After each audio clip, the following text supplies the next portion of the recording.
Hi, everyone. Hi.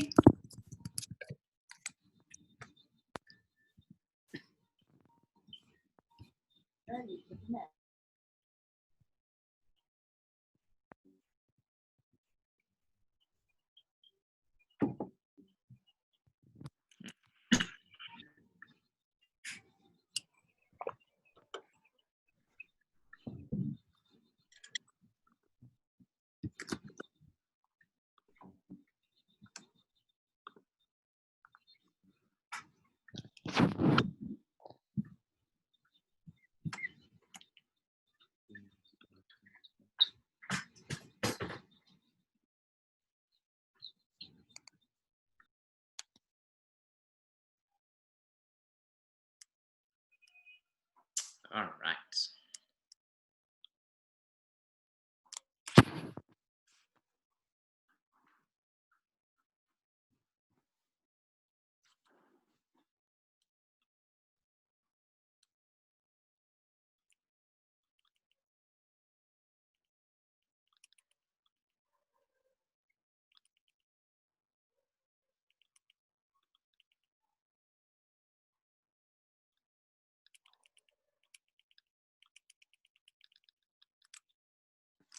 Okay, welcome to class, everyone. How are you all doing today?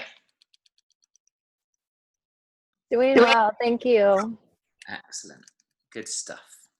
So if you could all get the meditation worksheet ready, we're going to have a quick look at that before we get going with today's class content.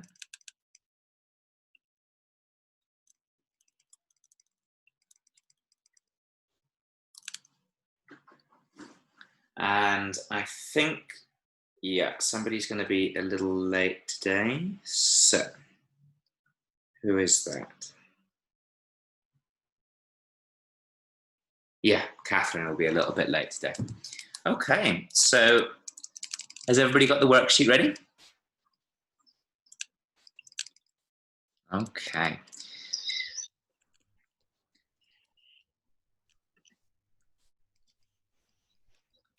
So with meditations, as with anything else, again, my recommendation is to always keep it super, super simple. So Andrea's meditation is reasonably simple here. At the beginning of the class, she gives us some instructions to sit comfortably. So let's go through question 1, and we're going to need to fill in the verbs here. So Vicky, what verb should we use for nuestras piernas? Cruzamos las piernas. Cruzamos nuestras piernas. Good, excellent. Joanna, what about for nuestros glúteos? Sorry, that should be nuestros, not nuestras. Sacamos nuestros glúteos. Yeah, so that's a typo there in the handout. Perfect. Okay, Diane, what about nuestras isquiones en la tierra? Traemos. One more time. Traemos. Traemos. Not sure it was traemos. Is it traemos?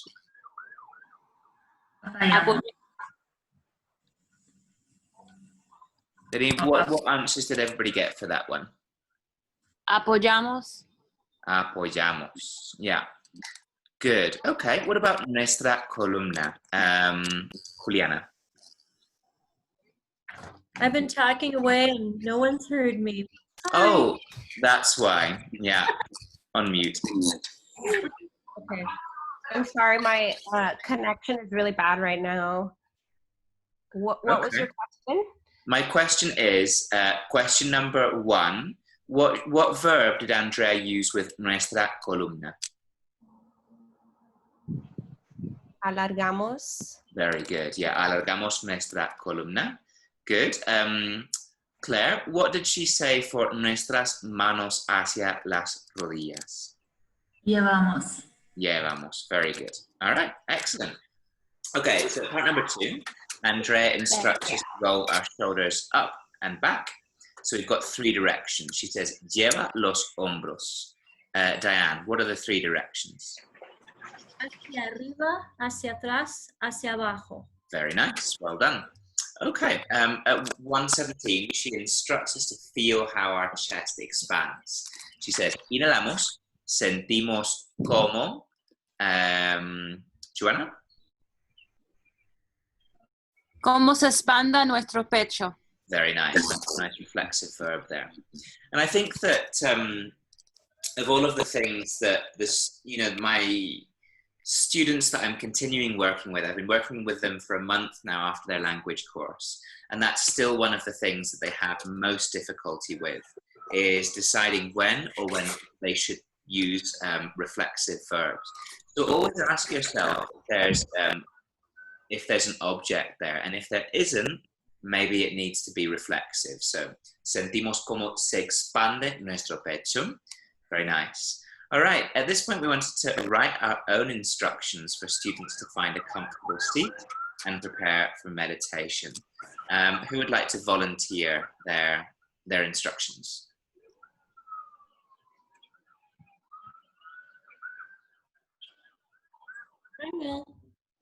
Go ahead, Diane. Encuentra un asiento cómodo en el piso cruzando las piernas en loto. Very nice. Excellent. Anyone else? Well, Go ahead, Joanna. Encontramos una posición cómoda y alargamos nuestra columna. Relajamos los hombros, inhalamos profundamente y exhalamos profundamente. Cerramos los ojos y observamos la respiración. Perfect. O su respiración. Well, since you're using You know, I get confused.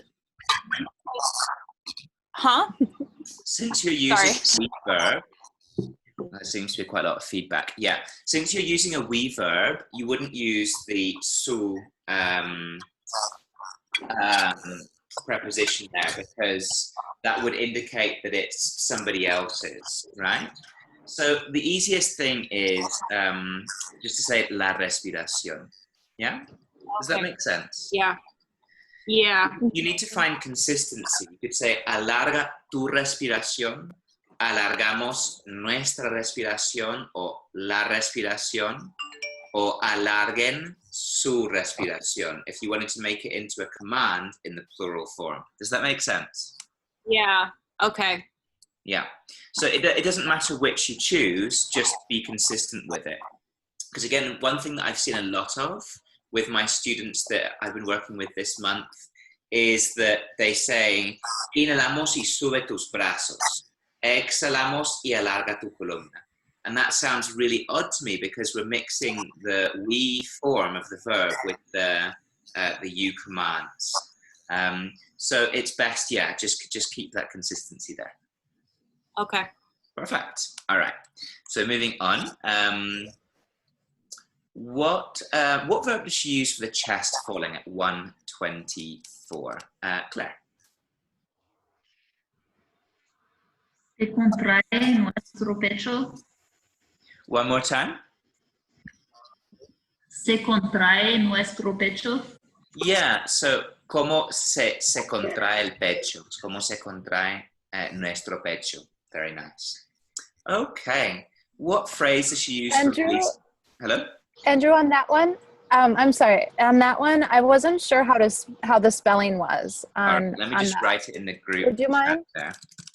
Thank you. Se contrae nuestro pecho.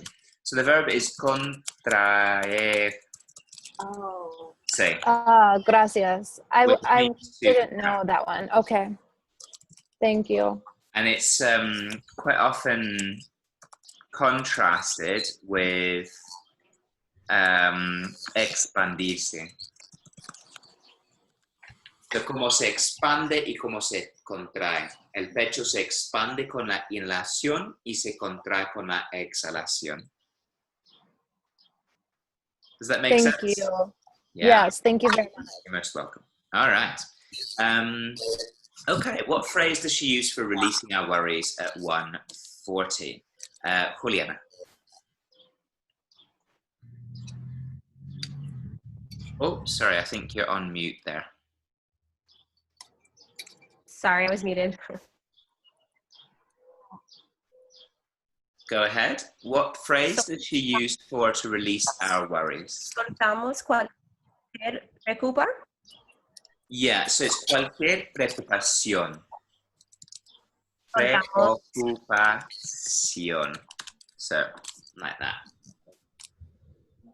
Great. Well done. Okay. Let's go through a couple more before we get going here. Who does she direct love to at 1:58? Vicky. That is hilarious. I wrote down everything except what they did. I put amor a todos los, and I don't have any object. Anyone Written help down. Vicky out there? That's awesome. Love to all beings. Yeah, a todos los seres. Todos los seres vivos, did she say? Thank you. Yeah. Yeah, perfect. Okay.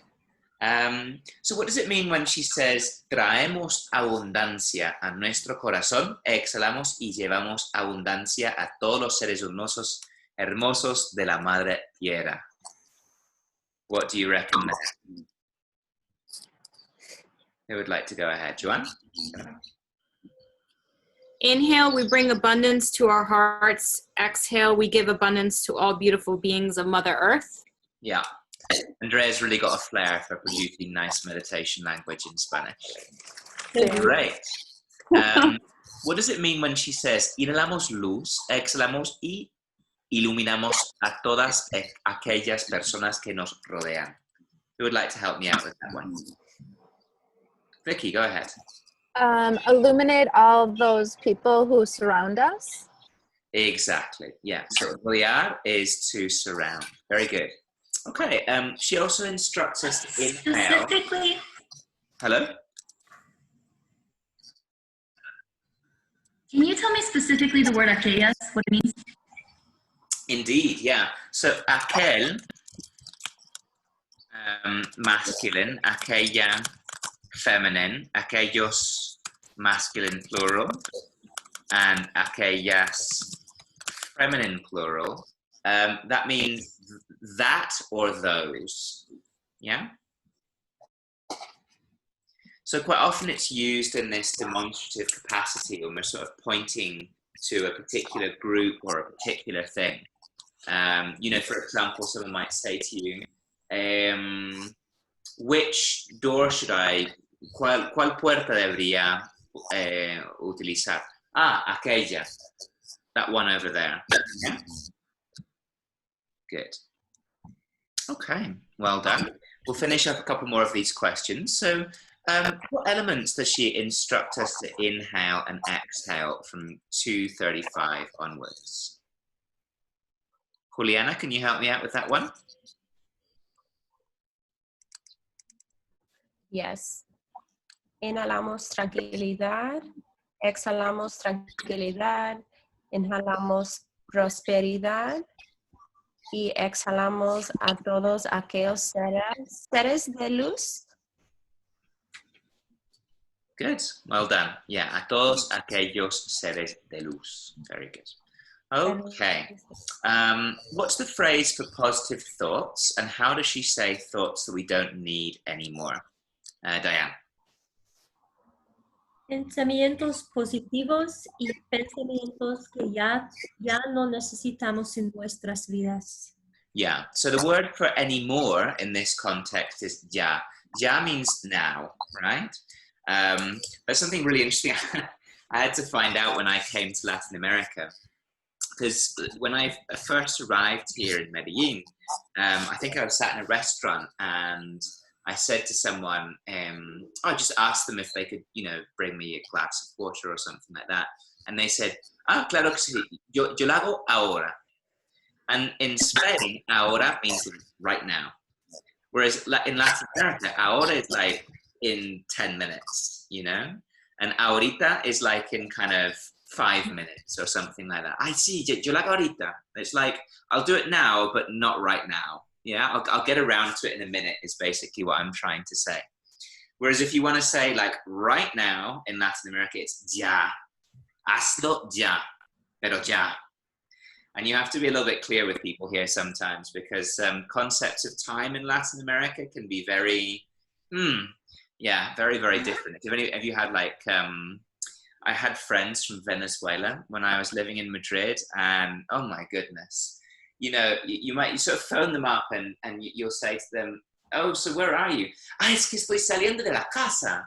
That means that like they've barely begun to like get in the shower before putting their makeup on, choosing their outfit, and like, es que ya estoy en el metro, which means that they're in the process of like doing their makeup and like, unbelievable. I learned very quickly not to just stand and wait at the metro station, because you can be there for a very, very long time. Anyway, in conclusion, that's what all of these words like ya mean. Okay, fine. Let's deal with one more question and we'll get on to today's material. So at 4:04, Andrea talks about making a connection. What are the two groups she instructs us to connect with? Claire? I have just one. I have con nosotros mismos. Okay, good. Who else? Y otras personas. Y otras personas. Okay. All right, so we'll put that aside for now.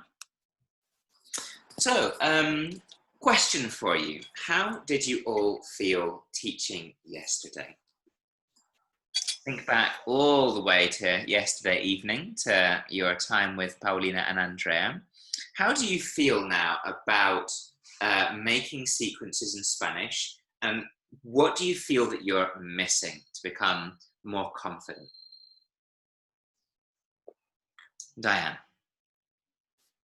Well, I'm missing different things than other people probably, because I think I'm the only one missing knowing how to sequence, and people were very kind and I was able to laugh with them because my sequences are crazy.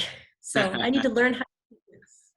And I really appreciated all the advice and the help from Paulina about how to express what I do know how to sequence. So Good I for need you. to improve the Spanish and I need to learn how to sequence.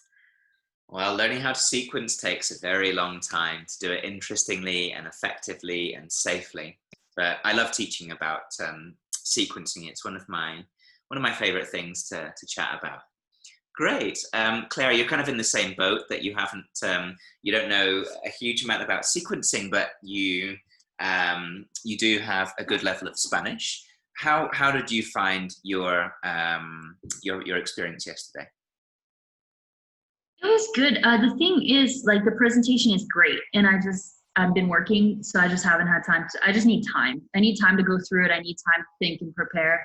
I know I can do it. I'm also not particularly concerned about making mistakes or doing it perfectly. So yeah. That's because you're a language teacher, and language teachers know that we learn by making mistakes. And that's what I really love about people who, the people who are best at picking up languages are people who are good at listening to their own mistakes, but they're not afraid to make mistakes. And you kind of need a little bit of both, because you can't just say, well, I'm just going to, commit mistakes forever and be terrible at Spanish.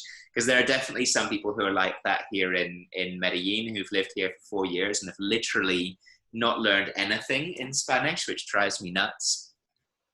But then there are people as well who are very good language learners, but they're so self-critical that every time they find themselves making a tiny mistake, sort of beat themselves up about it and feel terrible. And at the end of the day, that's not very helpful either.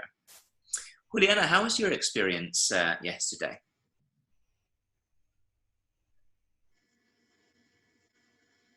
Good. I'm enjoying. For the most part, I know Spanish. My Spanish just isn't like perfected or proper. So I feel like this class is helping me a lot in that area. And I feel like I just need to practice. Good for you.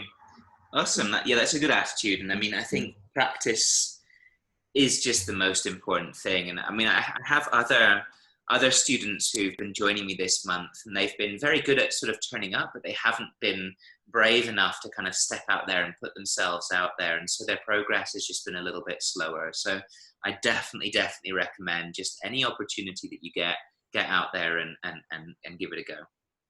Joanna, how did you go on today? So I'm also on the same page as Juliana. You know, the vocabulary, especially with the anatomy in Spanish, that's really hard. And I know it is practice and memorization. And yeah, you know, conjugating the verbs, you know, that's also kind of new to me. Like I can say it, but then when I'm writing it, I'm like, oh my God, this is hard, you know?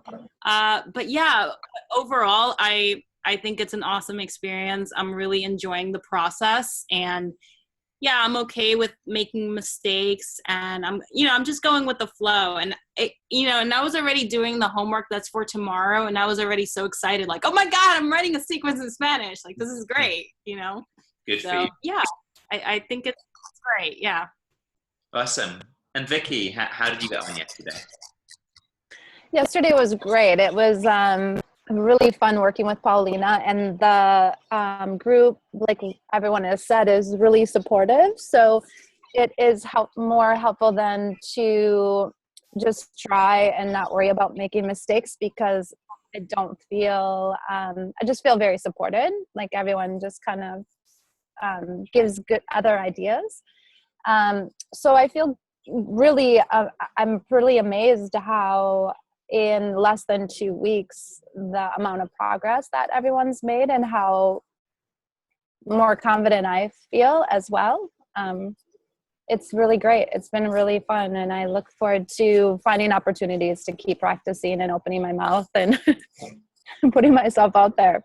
Awesome. And I will be continuing to teach Spanish for anyone who wants to join me next month. I've got a couple of different study groups that are sort of ongoing. So if anybody is interested in that and would like to continue their learning journey, we can definitely talk about that a bit later on. All That'd right. be great. So today, pranayama. Why do you think we leave pranayama until the last day of language learning?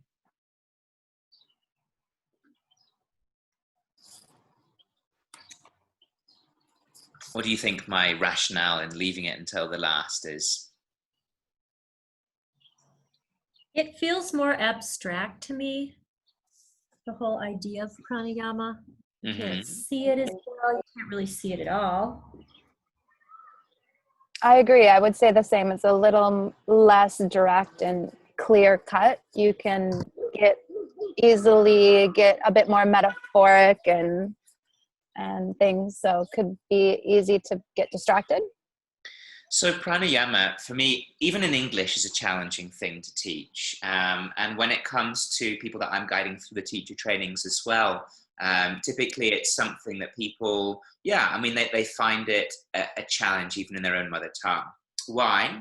Because usually we've got an exercise where you need to actually explain a little bit about what it's for, why we do pranayama in the first place. At the same time, we've also got a series of complex cues that need to go with the rhythm of the breath, and there's nothing worse than a teacher who takes forever while you're doing an exercise along with them to try and explain all of the different steps. It can be really, really challenging to actually breathe along with them at that point. So what we're going to talk a little bit about today is, well, what is pranayama to begin with? How can we introduce it? How can we lead it? We'll look at the methodology, and then we'll look at some of the language as well. So, question for you, what is pranayama? What is pranayama?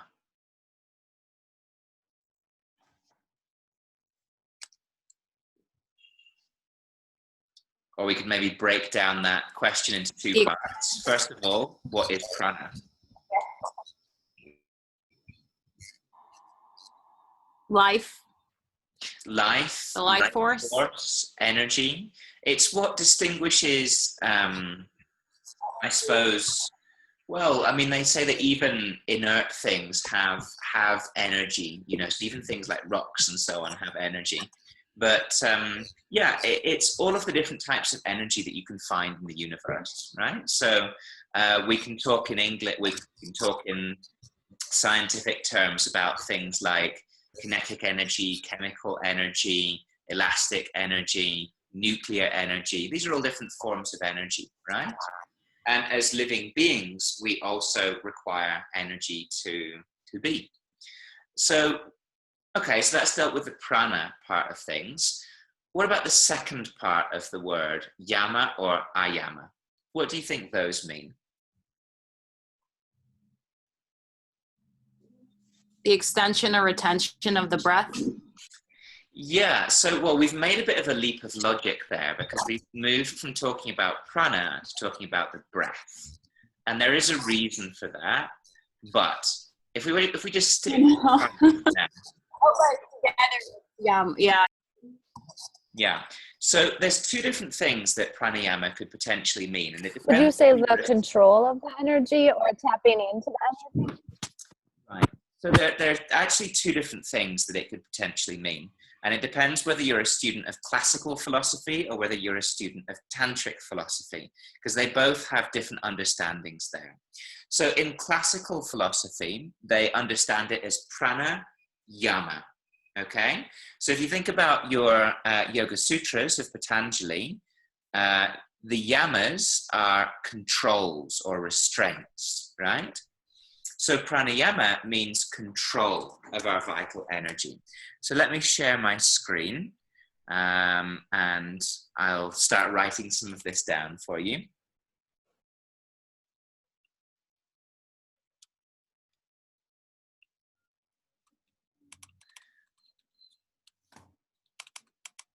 Is the internet connection okay? Are you all able to hear me, or is it kind of cutting in and out? We can hear you, but you're kind of like your body's going in and out. Okay. Well, the important thing is my voice at the end of the day. Yeah. Zoom is saying your internet connection is unstable. Yeah. Zoom shames people. All right. I feel like that's a negative thing. It says minus too, though. Right. So maybe Zoom is having a bad. I think it's having a bad day. Yeah. So let's have a look at pranayama. Okay. Can you see the slide now? Yes. Okay. So pranayama. Prana and yama would be control of our vital energy. Yeah. So control de la energía vital, which you can see there on the slide. Now, if you're a tantric practitioner, the tantric people prefer to interpret it as prana ayama, which is literally the opposite, okay? So prana ayama would be liberación, or liberation of your vital energy, okay? So there are the two different theories. What does that mean in concrete terms? So very, very brief Yoga Philosophy 101, for those of you who've not done a teacher training yet. We have this text called Patanjali's Yoga Sutras. It's one of the oldest guides to yoga out there. It's around about between 2,200 and 1,700 years old. They're not really certain. And it contains a lot of instructions for the practice of yoga. So within that text, Patanjali, who's the author or the sage who wrote it, set out a series of 8 steps to move towards self-knowledge, liberation, and deep understanding, okay? And so one of those stages, stage number 4, is pranayama, and it comes before meditation. So many people think about pranayama as a preparation for meditation. Why? Because pranayama can really help us to still and focus the mind, okay? So somebody, I think it was Joanna, said that they're breathing techniques, and she's absolutely right. So Patanjali said, look, there's a connection between our mind, between our breath, and between our nervous system, okay? It's a sort of a triangular connection. Now, can you control your mind just like that? Well, no, unfortunately can't. Can we control our nervous system just like that? Unfortunately, we can't do that either. Can we control our breath just like that? Yes, yes we can. So the idea is that we can use our breath to influence these other aspects, right? So we can use breathing techniques to influence our state of mind and to influence our nervous system. So here in the handout, I've written that pranayama es una herramienta o una técnica que nos ayuda a conectar con el presente. Who can help me translate that?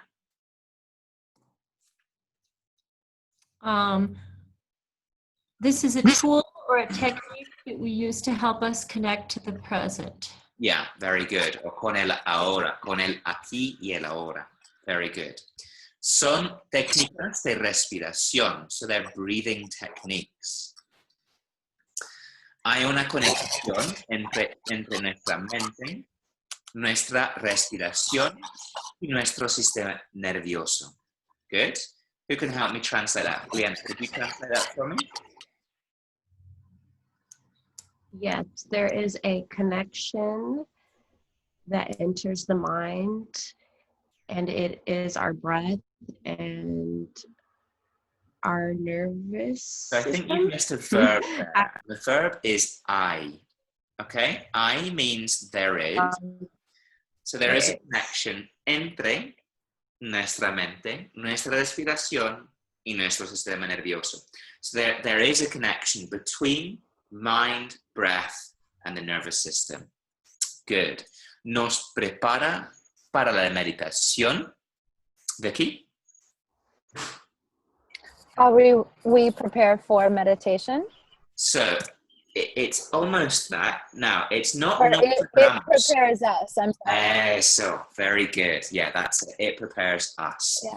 for It prepares meditation. us for meditation. Excellent. Good. Es una técnica que nos ayuda con la concentración y con llevar nuestra atención adentro. Claro.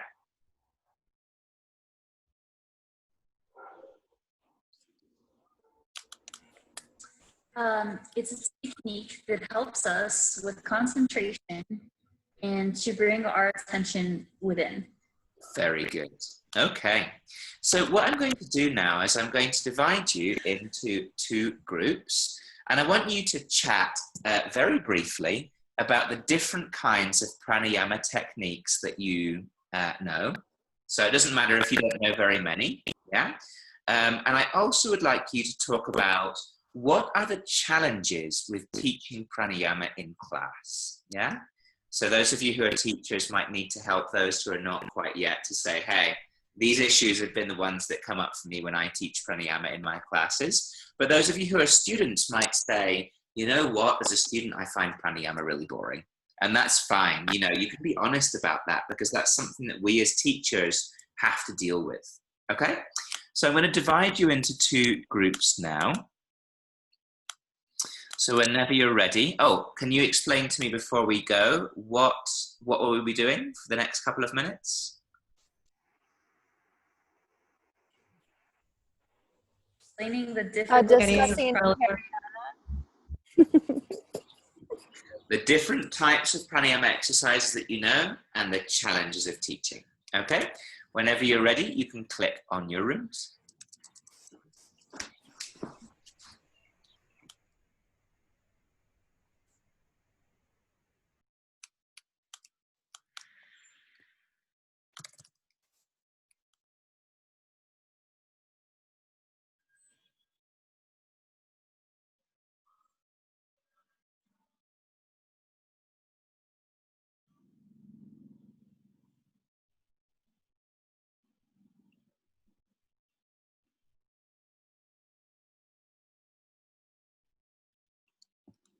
Pranayama that I know, that Nadi Shodhana, Ujjayi Pranayama. What do we do? Have you ever practiced Hatha Yoga? A little bit, yeah. So at the end of the sequence, what is that called? Where are you going? Like that?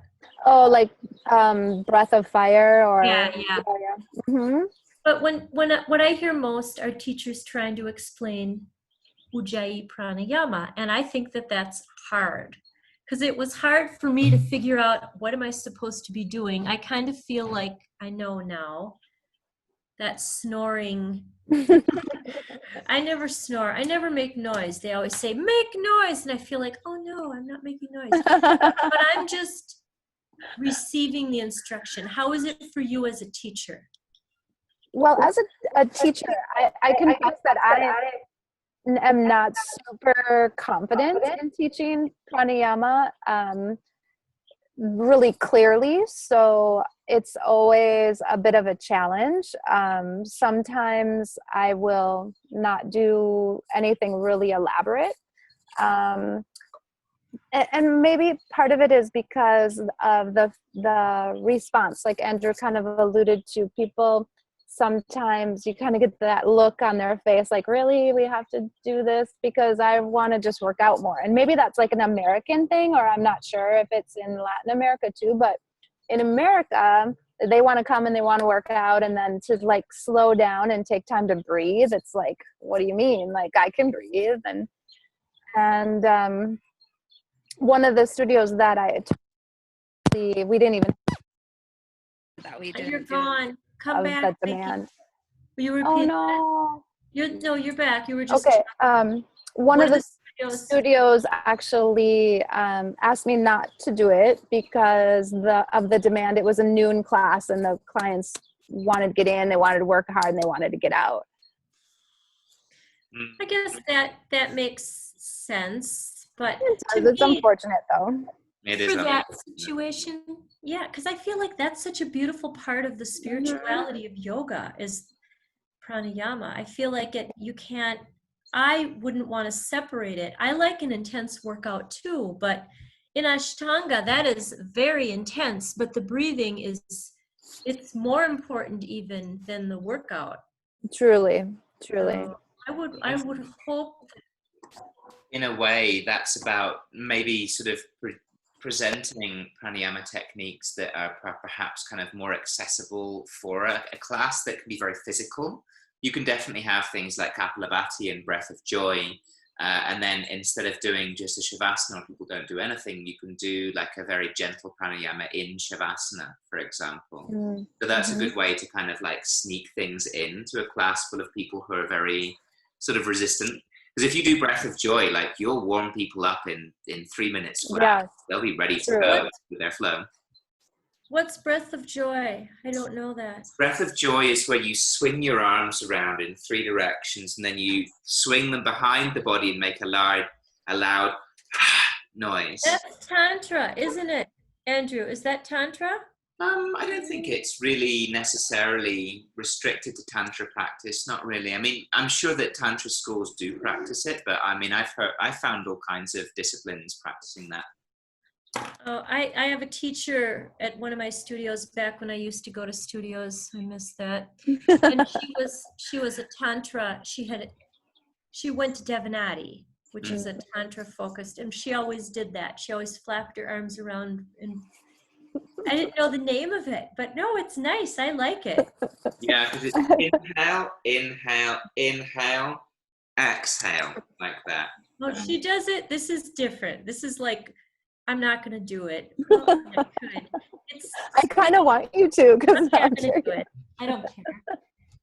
Do I it. don't know what, so she does this. Uh, I don't have enough room to do it without hitting my furniture. You know, if there's one discipline that does more pranayama than I think any other, it's Kundalini Yoga. I mean, they're super, super into their pranayama in Kundalini. I don't know if you've practiced Kundalini before, Diane? I have not, but Ashtanga has a big emphasis on the breath. Well, And on the we I do agree. Nadi I'm Shikha. sorry. yeah.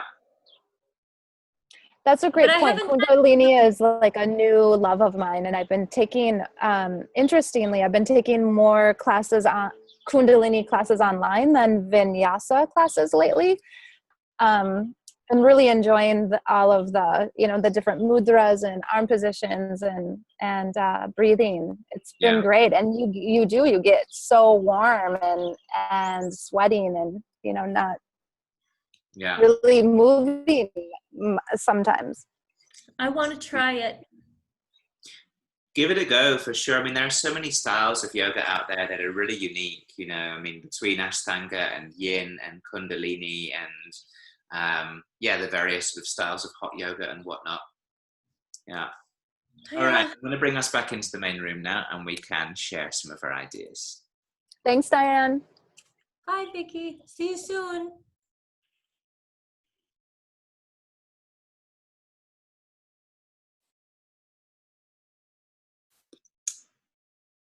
Okay.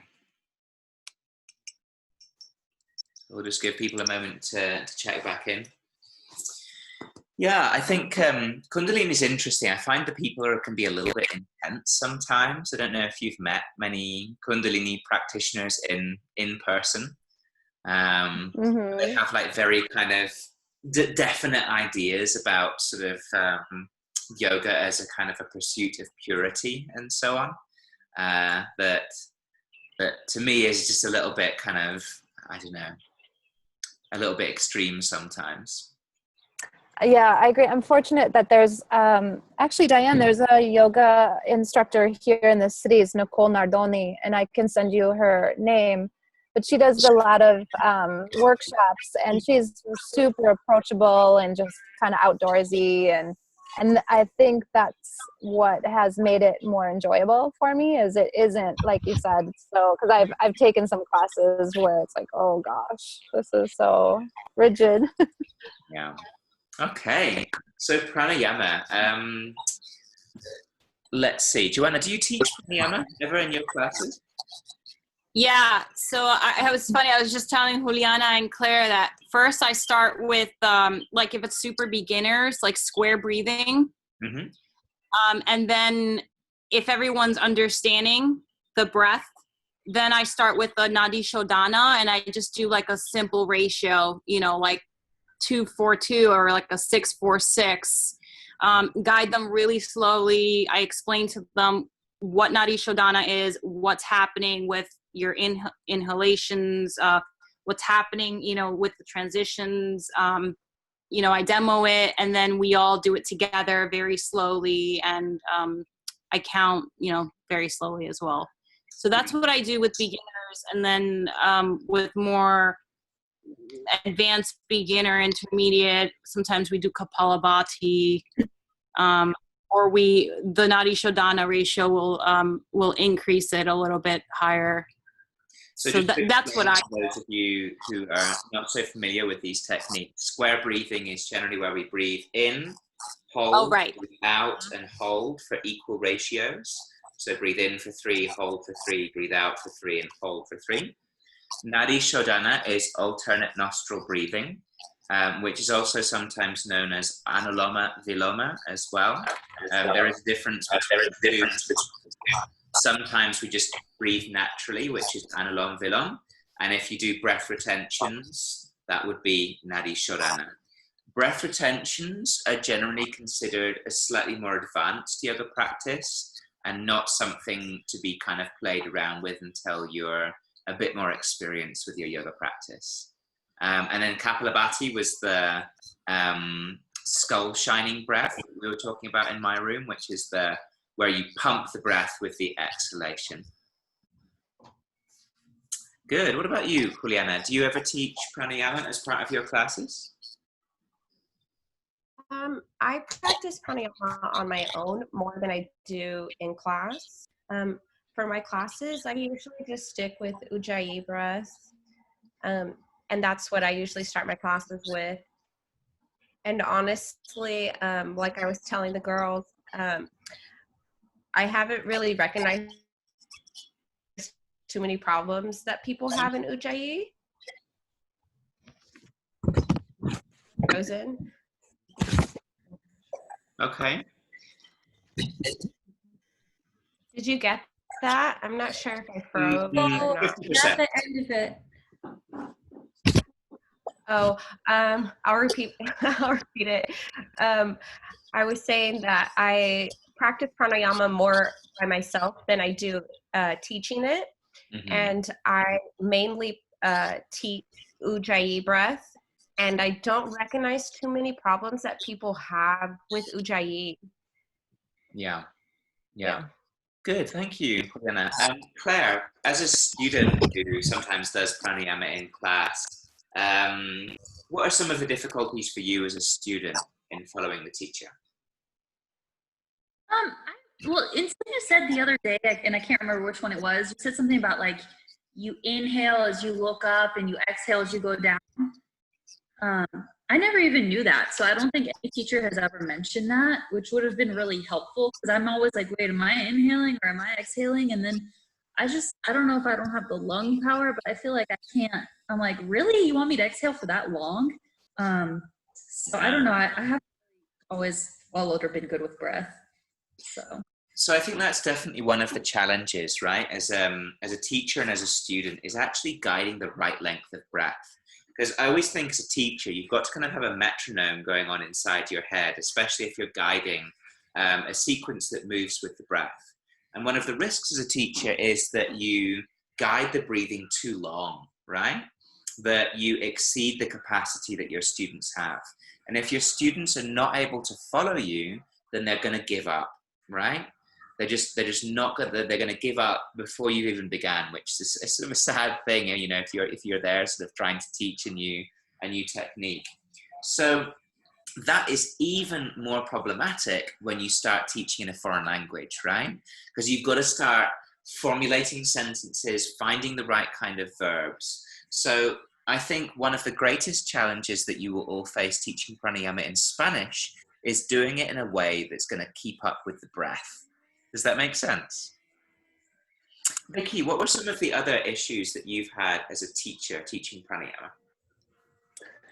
Well, I was sharing that maybe where I was teaching is kind of, or a stereotypical American attitude is that they don't want to take the time to breathe. They find it kind of a waste of their time. They would rather work out and, you know, I'm here to work out and get my calories burned and then get back to work. That when we could do that when we had the studio. So sometimes you can see just their impatience of having to deal with it, I guess, having to do it. And people just don't get, I think, a lot of the time why they're doing pranayama, right? I think that's a real issue, is that in some studios, which tend to be kind of more the traditional Indian side of things, very classical yoga, they'll sit people down for 25 minutes and only do breathing exercises. And as a beginner, that's super intimidating because you don't know why you're doing them. You don't know why you're there. You don't know if you're doing them right. You can't see any tangible kind of benefits. You know, it's all kind of internal. So I think one of the things that we have to do well as teachers is give our students a key as to why they're doing pranayama in the first place, right? So it can be as simple as just saying, hey, this really helps focus and still the mind, and it helps you work on your mindfulness, right? Everybody, even like busy Americans, know now that like mindfulness is a good thing, right? It's kind of the new sexy thing that everybody's kind of working on these days. So so giving people a clue as to kind of why, and if we're breathing through alternate nostrils, why on earth would we do that? That's such a weird thing to do, no? But there is a rationale behind it. So I think one of the things that I'd like to teach you how to do today is to be able to explain very briefly like what pranayama is and what the individual exercises are as well. Okay, good. So I've got a little methodology that I use for teaching pranayama, and I'm going to present that to you now. And this is not something that I would use in full every single time, okay? This is something that's mainly for especially beginners, right? But it's just a little framework that can be there to guide you. So the first thing is to introduce what pranayama is and why we practice. Presentamos el concepto de pranayama y por qué practicamos. So we've already said that pranayama son técnicas de respiración que nos preparan para la meditación. ¿Ya? o son técnicas que nos ayudan con la concentración y con llevar nuestra atención adentro. Perfect. Okay, we've already presented the idea of pranayama. Then we want to introduce the specific exercise and talk about the benefits and contraindications. So presentamos la técnica y hablamos sobre los beneficios y las contraindicaciones. Hoy vamos a practicar Nadi Shodhana, que es respiración por una y otra fosa nasal. Y vamos a ir alternando. ¿Por qué? Porque nos ayuda a buscar equilibrio. Nos equilibra nuestras energías, equilibra los hemisferios del cerebro, equilibra nuestro sistema nervioso, etc., etc., etc. Okay, what am I going to do next? And this is key. I'm going to demonstrate the exercise once while everybody watches. And that is, if you take one thing, just one thing away from class today, I want it to be that. Yeah? Don't try and demonstrate while people are breathing with you, because you won't manage it within one of their breaths. You might just about manage it in English, yeah? But managing it in Spanish is really, really difficult, especially if I need to say, okay, I bring my index and middle finger towards the palm in Vishnu Mudra, and I'm going to use the ring finger to close my left nostril. I'm going to inhale through my right nostril and then pause. Jesus, and all of that with an in-breath in Spanish? So the best thing is to say, yo voy a demostrar primero y ustedes me van a observar y luego vamos a practicar juntos. So shall we put that down there? Primero. Voy a demostrar. Y ustedes me van a observar. Luego o después practicamos juntos. Does that make sense? Yes. Then I can do my demonstration. And then you can get everybody to practice along with you. Okay. Vamos a practicar juntos. Guiamos la técnica una o dos veces. So you guide the technique with people breathing along, and then you allow people to do it in their own time. Permite que los estudiantes practiquen en su propio tiempo. And that means that people can breathe according to their own capacity, right? And you might not think, I mean, it's funny what Vicky said, that, you know, people come into class and they think, you know, I already breathe every day. Like, why do I need to practice that? But it was curious. I went for my, you know, my medical checkup, whatever. The doctor gets this stethoscope out and puts it against your back and says, okay, breathe in deeply, please. And then said, oh my God, you're really good at breathing. And I thought, excuse me, I'm good at breathing? That's absurd. But it's true. Some people, they don't know how to breathe very well. Maybe they're carrying a lot of weight around on their abdomen, yeah, and they can't do diaphragmatic breath very well. Maybe their muscles are just weak. Maybe they do a lot of breathing with the upper part of their chest. So actually, yeah, people can really have reduced capacity to breathe sometimes. Okay. During the exercise, I might want to talk about the attitude that students should keep. Menciona la actitud mental que debemos adoptar. What do you think I mean when I say that? Well, they need to be focused, not thinking about other things. They need to keep their mind focused on the breath and calm, I would say. That's the key. The absolute key is keeping the mind calm, right? Because the risk with any pranayama exercises is that people force their breath. And that creates like this very deep mental jolt.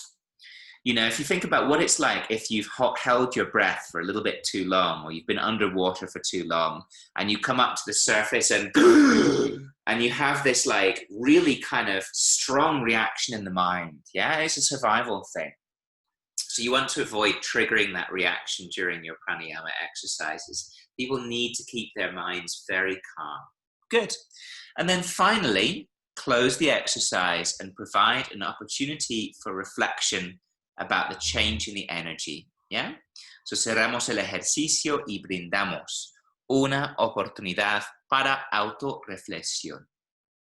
Why do you think that's important?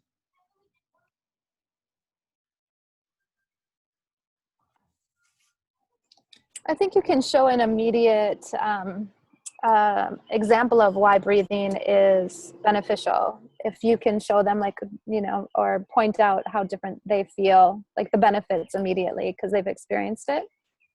Exactly. It's that penny drop moment, right? Where people go, ah, that's why I'm practicing this exercise. If you've done Nadi Shodhana and you've got them to do it for 3 or 4 minutes, and then they just pause and take a moment just to check in with how they feel. A lot of people are like, oh, wow, yeah, I really do feel alert but relaxed, which is kind of what you're going for with that exercise. Good. All right. It also helps, yeah, it helps to bring more self-awareness within the person. Exactly, which is the whole purpose that we practice asana for, right? I mean, our yoga practice, again, we're going for 2 things with practice. We're going for Chit and Ananda. We're going for self-knowledge, introspection, understanding, and at the same time, we're going for liberation, freedom, and celebration. Those are the 2 sort of branches of yoga practice there. Good, excellent. So I'm going to put you back into your 2 groups now, and this time you're going to choose a pranayama exercise, right? So it can be any one. And I want you to think about some of the language that you might use when you're guiding that exercise. So, for example, if you choose Ujjayi breath, you might think of things like, okay, I need to know the word for nostrils. I need to know the words for windpipe. I need to know the words for close or restrict. I need to know words like sea breath or ocean breath. I might want to know words like fogging up a mirror. Yeah? So just jot down in your groups in English the vocabulary that you might use for those exercises. Just one exercise though per group. Questions? Okay. So whenever you're ready. Okay. Whenever you're ready, you can click on your rooms and get going.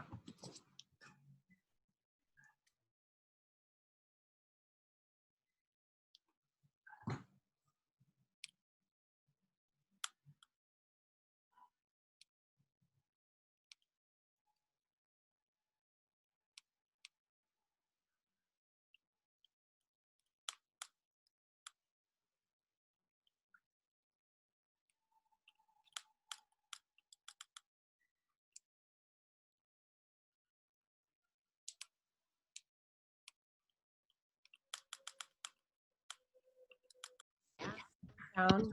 Who was typing it? We all were, right? I don't. You mean on the chat box? No, just in the group. Johanna wasn't okay. in the group. That we were. Okay, I'll just share a new one, a new Google document. I kind of wrote something yesterday in my sequence for Ujjayi breath that I can read to you guys. If you'd like. Yeah. Okay. I'm pulling it up.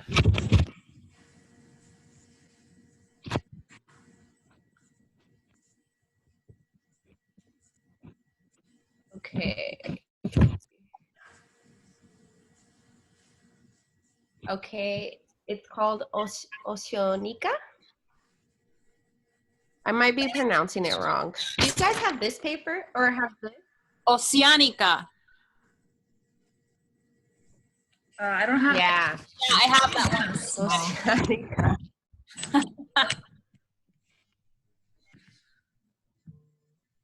Okay, this is what I put down for it. Sierra Los. Oh, remember, Johanna, we went over this yesterday.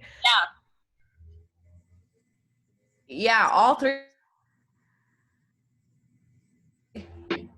Everybody's frozen. Yeah, I'm having a hard time hearing you guys.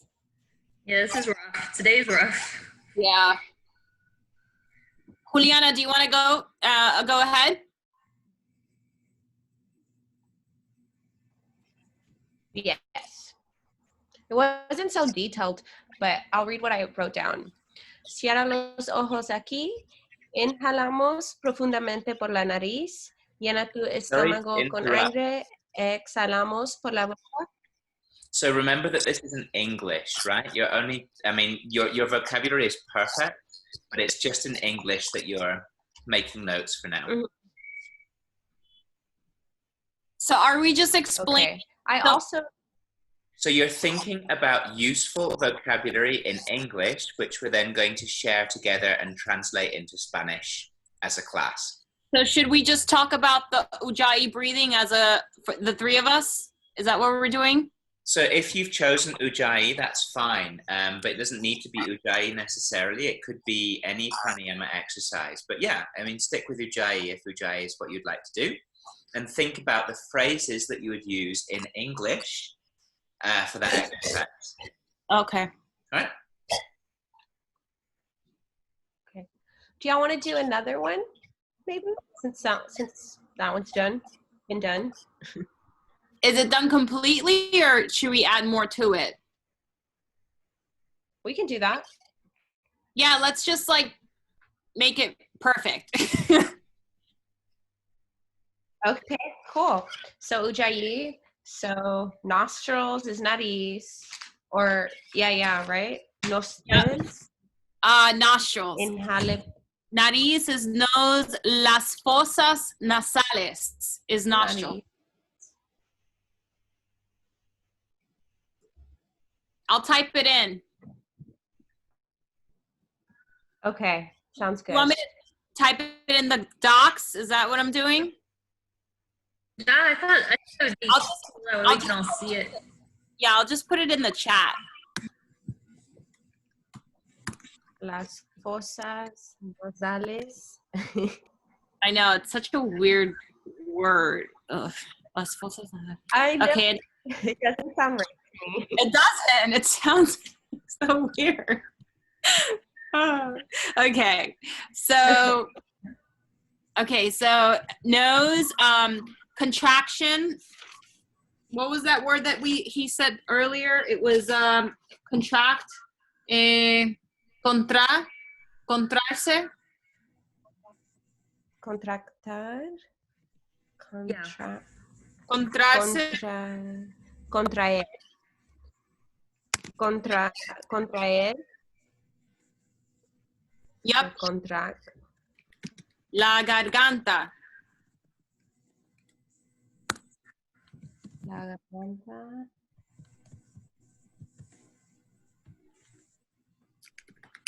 So we probably want to do like chest, el pecho, la panza o estómago. Diaphragm. How do you say diaphragm? Are your can I ask, are your guys' jobs like yoga teachers, or is it like a second job or a Second job. so like a part more of like a part-time thing? Same. Yeah. Yeah, I do more privates, like one-on-one, sometimes maybe up to 3 or 4 people. You're I've cutting out. taught classes, like large classes in the past, but it's more of like for like special events. Yeah. Cool. Yeah. Yeah, the New York market is very saturated. There's too many yoga teachers and just not enough, enough studios to hire. So No, I've been hearing, because I want to do the teacher training. Like, I really want to do it. you should totally do it. Yeah, but there's so much, like, when you start reading what people say, there's so much negativity about it. Oh no, you just have to find the right school, the right teacher. I mean, I've met so many people that have done yoga trainings that don't necessarily want to be teachers, but just want to learn more about yoga and deepen their practice. So you should totally do it. Yeah. I think the other thing that's worth mentioning is that few people would go straight from a 200-hour teacher training into a full-time yoga teaching job. That's very unusual. Most people would transition. So, because as a yoga teacher, you're working for a freelance. Often you build up a base of clients and you start subbing in studios. And then gradually, as you get to know the studio owner better, and you start to sort of give more and more classes, you'll have those sort of stable classes there. And then you start branching out into other things like giving workshops, giving retreats, traveling internationally, leading teacher trainings. So think about it as you start small and you just branch out and out and out and out and out. To the stage where certain yoga teachers, they have so many offers on their plates of things to do, things to guide, things to lead, people to teach, that they can be really selective about kind of what gigs they particularly want to do. So, but I mean, you don't get there after your first 200-hour teacher training. You're basically a freelance practitioner, so it's a case of building up clients, making a name for yourself, basically. Yeah, like, if you do want to teach, start teaching your friends, families. Like I started in the park. It's like free yoga, who wants, like few people, and then. I mean, I think there are many wonderful things to be said for being a yoga teacher. I mean, there's nothing that is so rewarding for me. I mean, I've done several different jobs during my lifetime, and it is fantastically rewarding to do as work. But you need to be aware that you probably will want to have another job as your main job to begin with, and then work at transitioning into being a yoga teacher, preferably with other supporting skills. So if you can do things like, work with massage, or work with social media, or work with web design, or work with, something that's kind of complementary, that can often be a really, really great option as a yoga professional. For example, in my first year, I did almost exclusively Thai massage, and I worked free as a yoga teacher. Yeah. And it's great because Thai massage paid really, really well. And it gave me the chance just to kind of offer my yoga for free until I started getting calls from other studios who were saying, we're looking for a yoga teacher. Are you able to come and sub? And then I, just ended up getting sort of more permanent positions there until I was ready to open my own studio. What were your other careers, Andrew? Sorry? What were your other careers? So I've worked as a wine importer and salesperson. That was my very first job out of university. And then I worked as language teacher. So I worked with Latin and Ancient Greek in universities in the United States. And I worked with English as a foreign language as well. Yeah. I didn't mean to take this way off. I'm just curious, like how you guys practice it in your lives.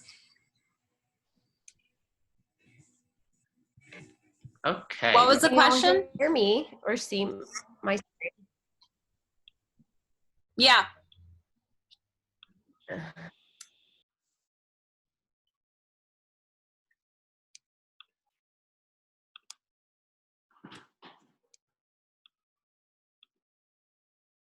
Hey, Andrew. Hi, Catherine. How are you doing? Good. Sorry, I was late. Thanks for No letting me. problem. I got your email. Thanks so much for letting me know. No problem. So we've been talking about pranayama today. We've been having a little bit of a discussion about what pranayama is, about some of the challenges teaching it, and people have just been brainstorming vocabulary in English for a couple of different pranayama techniques. We're going to share those ideas now and get some vocabulary down. Perfect. Thank you. Yeah. Have you ever taught, or do you Well, teach good. much pranayama in your classes? I usually start with some form of it. So whether it's just like a couple of deep belly breaths or some different kind of breathing, but I think we could all use more pranayama in our lives. So hi. Hi, Catherine. How are you guys? Good to see you. Thanks. Sorry, I was at a work and I was like, I gotta get off this. What's my yoga? But Come on. Okay. So, welcome back, team. So, Diane and Vicky, what pranayama technique or exercise did you talk about? We talked about Ujjayi Pranayama, Mm-hmm. and we collected a lot of the things that you said, but then Vicky had more things to add in English about how to set people up for that. Perfect. So, Ujjayi breath. Okay.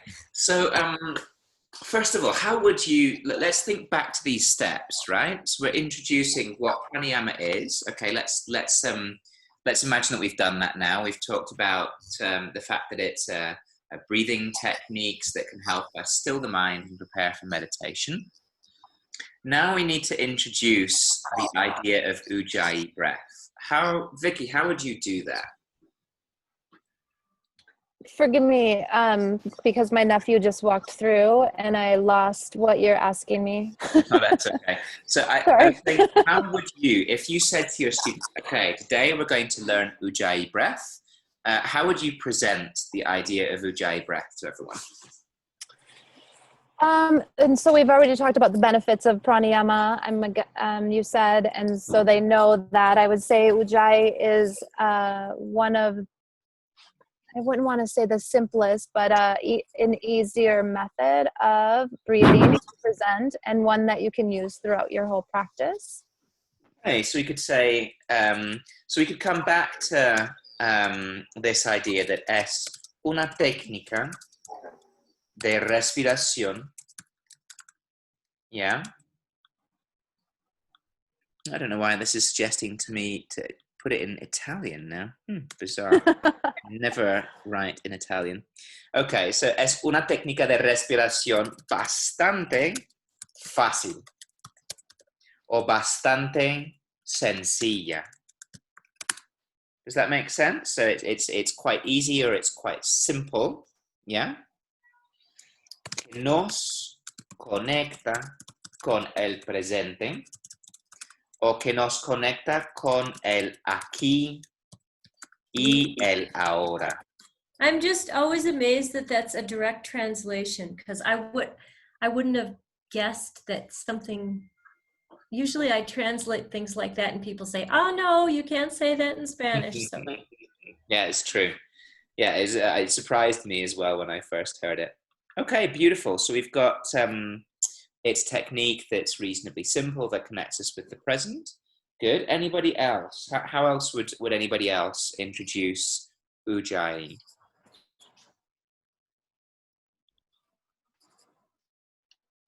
A soothing way to breathe. It's soothing. Is it soothing? Maybe it's not soothing. Well, they actually say that it's gently heating. Mm-hmm. I guess you could call it soothing if you relate it to like an ocean breath, maybe. Mm-hmm. I don't know. So how? You can say the the inhale and the exhales are deeper, slower, like more like a rhythm as you're moving. Okay, interesting. So I think it's really well worth saying is nos conecta con el movimiento del cuerpo. Yeah. I think one other thing that some people say is nos permite acalentar el cuerpo. Y mantener una mente calmada. Does that make sense? So it helps us both to heat the body and to keep a calm mind. Mm-hmm. And what you might say as well es que se llama a veces la respiración oceánica, I think it's called. Oceánica. There we go. Ocean breath. Porque suena como las olas del mar. Mm-hmm. Yeah, because it sounds like the waves of the sea. Beautiful. Okay, so Claire, what were some of the vocabulary that your group came up with in English? Nostrils. Good question. What are your nostrils? So, in Spanish, they use this funny word, which is a channel, yeah?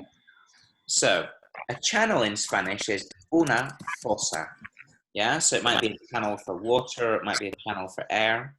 And these are your nasal channels, so it's una fosa nasal or las fosas nasales.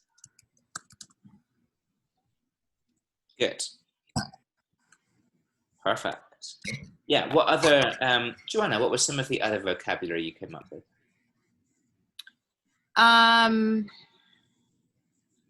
Contraer. Yeah, so in English, contract, Oh, yeah, sorry. which as you rightly say is contraer. Is there a different word for constrict, or would that be the same thing, contract and constrict? Yeah, I think the word that I've seen is restringir, I think. Let me just check that. I've heard of that. I do. I wouldn't have come up with it on my own, but it sounds. Oh, yeah. Okay, gracias. So, restringir. So, one way that I've heard this referred to is restringe el paso del aire en la tráquea. So your trachea is your windpipe, right? Your trachea. Yeah. That can be quite technical, however. So if you wanted to make that sound a little bit more simple for students who are like, oh, I have no idea what my trachea is. I know it's something to do with my neck, but I have no idea what it means. You could say, cerramos un poquito la garganta. Yeah, you close a little the throat. So has anyone ever heard teachers teach Ujjayi breath with like fogging a mirror? Yes. Has anyone used that technique before? Yes. So Juliana, what would you kind of say to your students in English if you were using that analogy? I don't know. I'm wondering also how you say it in Spanish, how I would direct them to bring their hand to their mouth and then kind of as if they were fogging up a mirror to feel that on their hand and then place the other hand on their stomach to see how it. So to bring towards, right? To bring something towards something else. Do you know what word we might use there? Traer. Traer would be a great one. So traer la mano hacia la boca. Or acercar, right? So acercamos la mano a la boca. Good. Okay, so the word to fog in Spanish is empañar. Yeah? So empañar. And do you know what the word for a mirror is? Espejo. Un espejo. So what you could say, la técnica de la respiración Ujjayi parece un poquito a empañar un espejo. Yeah, it's a little similar to fogging up a mirror. ¿ya? Entonces, acercamos la mano a la boca o traemos la mano hacia la boca y practicamos. Exhalamos como si quisieras empañar un espejo. Yeah? So that's how you might use that kind of language. Andrew, What was it? would you mind writing that subjunctive piece about como si fuera? Yeah. So, como si quisiera. Like as if you wanted to. It's nice to have that little reminder there.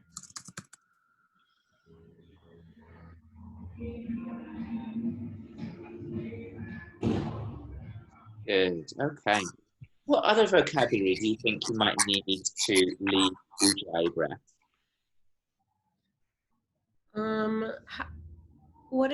How would you say for you to put your tongue on the top, like on the roof of your mouth? Yeah, so I think I would probably use the verb tocar, yeah? So tocamos la punta de la lengua al paladar. I think it's paladar masculine. Let me just check that up online. Could you say a la parte superior de la boca? You could, but I think it's more common to refer to it as the paladar. I think it's just more clear. People will understand that better. Yeah, so paladar is masculine, al paladar.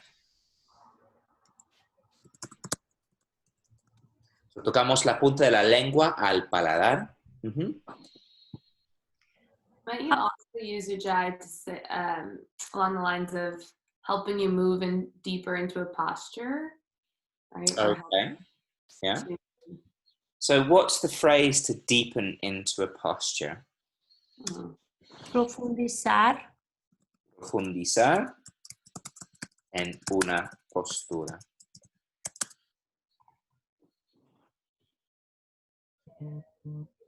How about lightly seal your lips? Can't even imagine how to say seal. Cerrar just seems Sellar. wrong. Sellar. Sellar. Oh, okay. Yeah, if you think of a seal as un sello, right? In Spanish. So sellamos ligeramente los labios. Oh, well, that seemed more overwhelming. Simplify. Always keep it simple. And remember that even when it comes to something like Ujjayi, the trick is to keep it simple. Don't overcomplicate yourselves. Keep the same set of instructions, short sentences, yeah, verb, object, if necessary, a direction, yeah, and just keep a sequence of 5, 6, 7 short instructions and don't overwhelm yourself with it sounds like, the beautiful flowing sound of the waves lapping at the shore. Don't get overcomplicated with those kind of things. Just keep it simple as always. Okay. Anything else that you might need, because you're all going to go away and write your cues for Ujjayi in a moment. Any other vocabulary that you feel like is missing?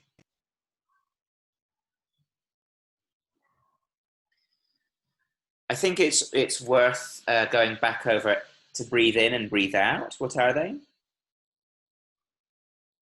Exhalar, inhalar. And I love how Diane pronounced those. She didn't pronounce the H.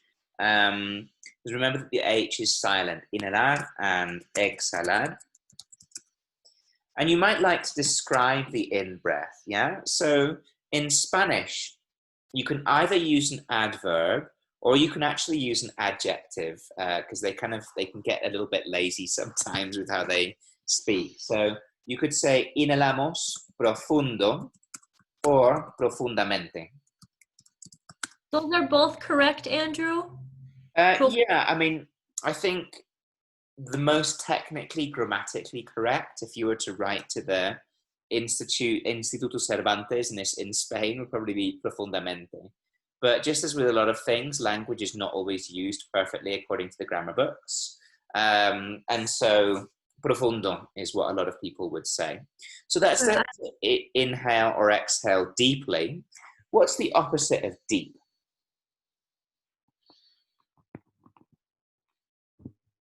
Shallow? Good. And how do we say shallow in Spanish? No sé. Corto? That's more short, yeah. Profundo. I have no idea. Profundo. It's deep. Profundo is It's a trick question. There is no word for shallow in Spanish. Yeah? So in Spanish, what they say is poco profundo, oh, as in not deep. So that's it's a interesting. bit of a cheat question, that one, sorry. I was just being mean. All right, so you can inhale deeply or shallowly. We can inhale slowly, right? How can we say that? Despacio. Suavecito. Despacio or lento or lentamente. And what's the opposite? Rápido. Rápido. Good. All right. So you can breathe deeply, shallowly, slowly, quickly. Yeah. And if you want to say through the nose or through the mouth, what preposition are you going to use? Yeah, so Diane mouthed the correct one there, which is por, is through. So inhalamos por la boca, exhalamos por la nariz, or whatever you wanted to say.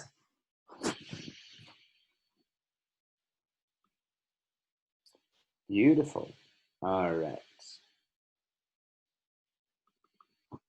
So another nice little phrase here that one of my last groups came up with. Si estás un poco constipado y no puedes respirar fácilmente por la nariz, sería mejor evitar este ejercicio. What does it mean to be constipado? Constipated? Not quite. That's what that sounded like to me. Congested. So it's a false friend, right? It's a bit like saying in Spanish, ay, me siento muy embarazado. Like I feel very pregnant, when what you really wanted to say was I feel a little bit embarrassed, yeah? So constipado is like when you're blocked up, yeah? And especially in your nose. Yeah, that is a false cognate, isn't it? Yeah. I mean, the word for constipated in Spanish is estreñido. Like you can't poop. Estreñido. Good, I was going to ask that, so. Sufrir de estreñimiento is to suffer from constipation. Yeah. Eat your greens and you won't suffer from that so badly. All right. So what I want you to do now is to split off into your two groups, and you're going to use the formula here. So to introduce the idea of pranayama, to introduce the exercise, to provide a brief demonstration, and then to allow people to do it on their own time, and then finish the exercise. Now, what are the keys here? The keys are to keep it super simple, yeah? That's the most important thing. Keep your language, just as you have been over the past few sessions, with these nice, short, brief, easy to understand sentences. Does that make sense? Mm-hmm. Okay. So, yeah, we're going to take around about 20 minutes, no more. So efficiency, simplicity are absolutely key. Sorry, Andrew, are we just doing Ujjayi or are we doing any pranayama? Just doing Ujjayi, yeah, for now. Are we doing it we're in our groups or alone? That's correct, yeah, in your two groups. Okay. Okay? Whenever you're ready, you can click on your rooms and get going.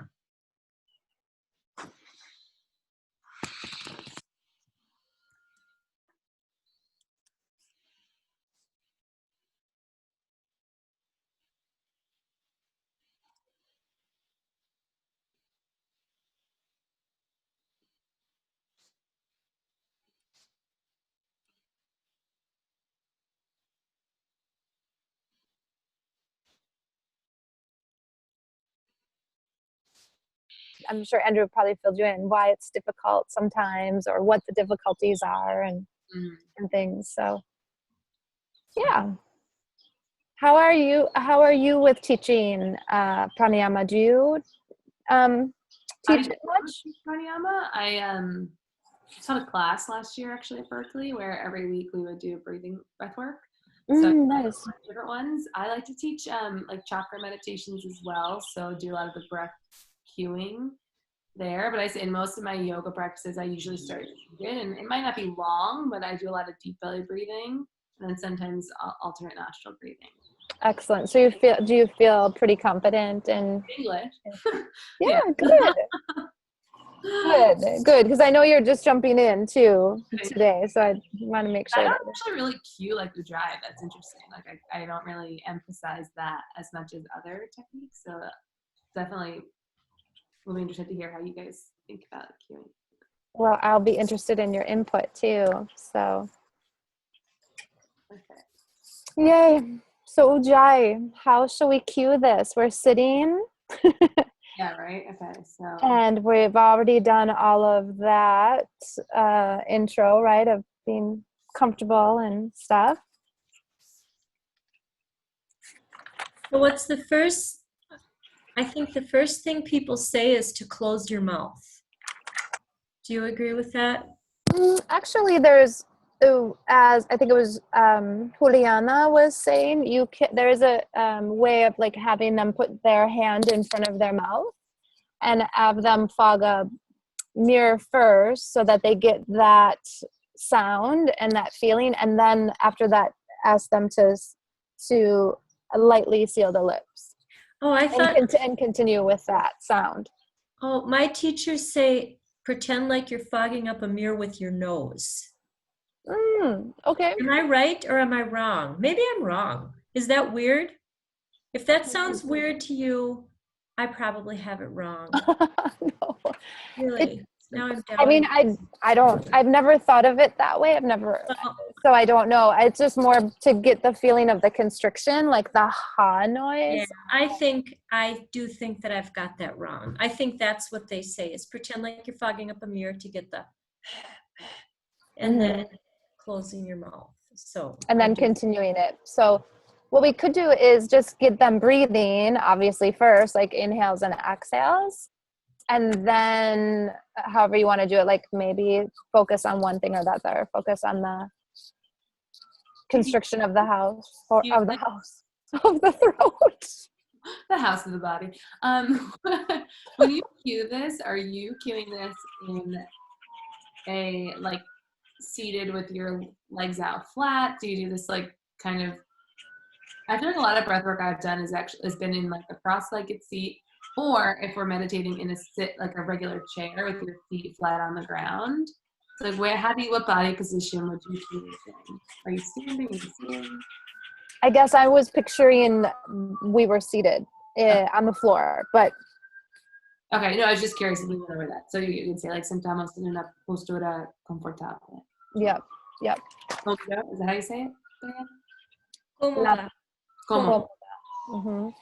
Una postura cómoda.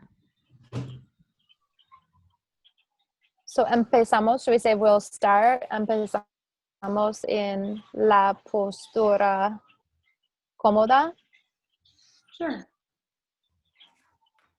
And I don't know, for time's sake, should we skip the whole relaxing of the shoulders and lengthening the spine, or do you want to do that just for like the repetition? Yeah. To feel comfortable. Right? Yeah, right. Like. Yeah. Maybe what you could say, like what I feel like you usually start, like maybe begin, like bringing awareness to your breath, relax your shoulder, and like that's basically it. Well, totally forgot about the relaxing the shoulders, and I just have people crossing their legs without relaxing their shoulders, which doesn't sound good. Well, I think that's And normally, okay. So we could say comfortable. though, cruzamos las piernas and then root down and, you know, lengthen the spine and all those things.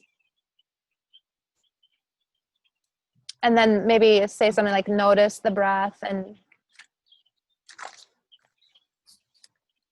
yeah, so I don't want to discount the crossing of the legs. I mean, it's important.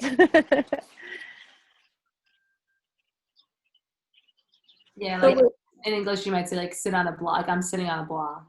mm-hmm. Right? Support your knees to the blanket. If you think you're going to be in a seated position for a while, Yeah. those cues. But obviously, we don't have to go through all that in Spanish.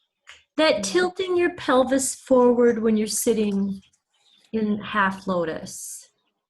That's what I wish I could figure out a way to say that. We don't need to do that right now because that's not pranayama, but later. So now, do you want to say the fogging up a mirror?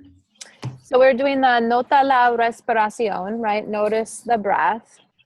And we could have them, we could do like inhalamos más profundo. Do we want to say breathe a little deeper and then like in and out and get them into that rhythm? Do you want to bring your hand to your mouth? I think at first I would have them breathe a little bit without, just like a little deeper so that they get used to, like just bringing them into like nos enfocamos en el ritmo de la respiración, like noticing the rhythm of the breath and then then definitely like bring your hand in front of the mouth and we can talk about the constriction of the throat. Inhalamos profundamente. I like profundo. It's easier. Me too. Inhalamos profundo. Are we having them exhalamos? Sí. And maybe we would just say like dos or tres veces más, like 2 or 3 times more. Okay. So that they could like nos enfocamos en el ritmo de la respiración so they can start to focus on the breath. Does that? That's good. I like that.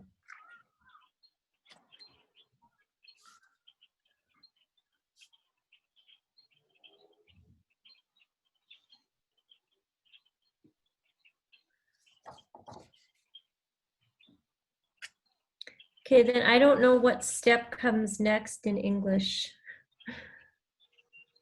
So we're noticing the breath and we're breathing, right?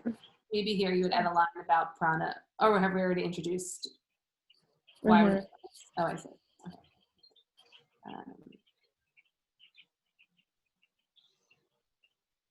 Well, now that they're breathing, should we do the hand in front of the mouth and start to have them focus on fogging the mirror, so to speak? Yeah, try it. Let's try it. And if we don't like it, we can switch it up. Okay. So traemos la mano derecha a la boca. Say that once more. Sorry, a car went by. It's okay.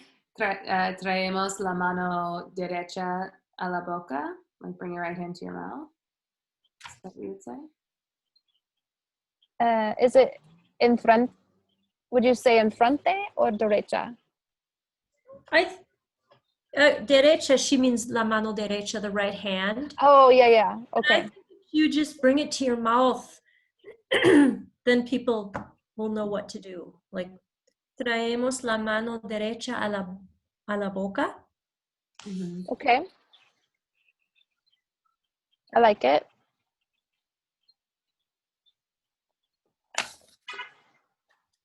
Okay, exhala. What did he say? Exhala como si fuera empañando un espejo.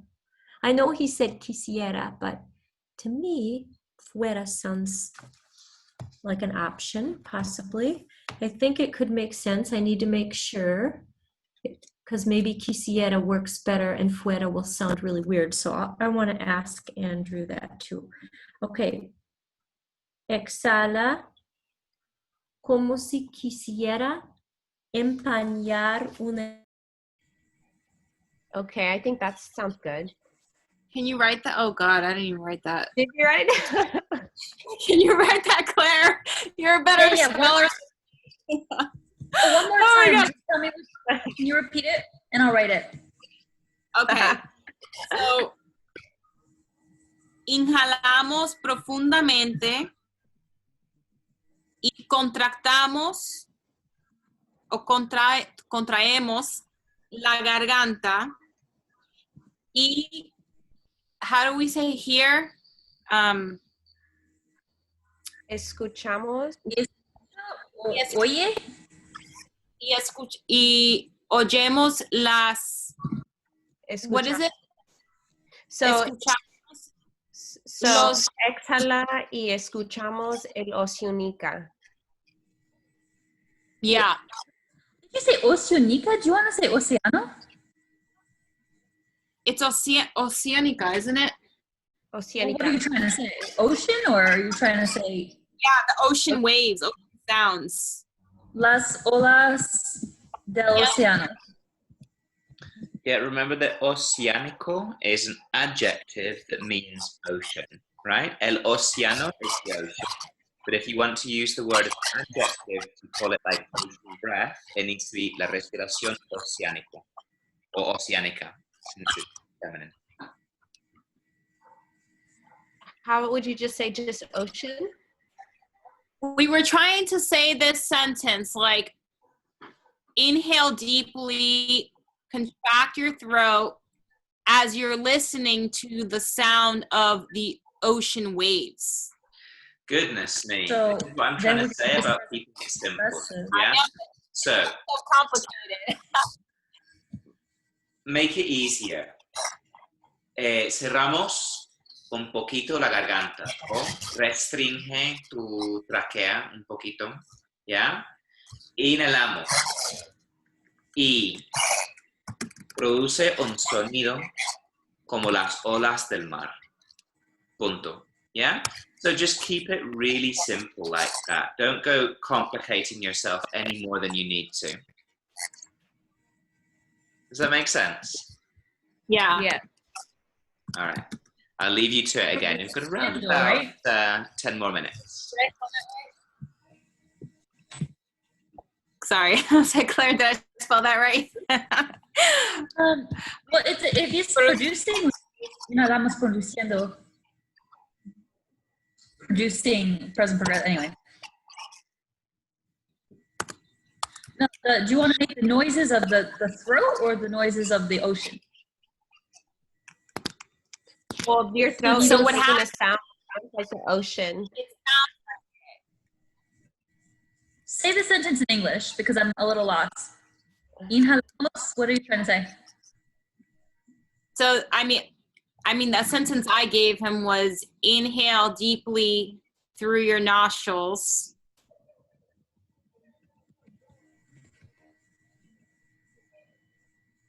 Maybe we can just, and then say on the exhale, again, exhale deeply and hear the waves of the ocean. Right. As you hear the waves of the ocean, or as you as you hear the sounds of the ocean, whatever. Hear and hearing are going to be different. So like hearing, or not to get technical, but just 'cause the one thing I know is grammar. Yeah. So Exhalamos y oyendo means hearing or listening. escuchamos. If Why you don't we want to just say put- if you want to do one thing while doing another, you're going to use present progressive. So exhale, listening. Or you can say exhale and listen. It just depends how you want to say it. Exhale and listen. Exhale and listen. Okay. Or we can just say exhalamos con calma. Okay. Sure. Calmly, like I think more simple, right? Yeah. Here, why don't we do a slash? Give people choices. So then when we look back, we can feel how if we want to be fancy or not. Okay. Calmamente. Calmadamente. I didn't know that. Okay. Should we say at the beginning about the tip of the tongue touching the palate? I think we should. I don't think we need to unless we want to exchange it out for something. Okay.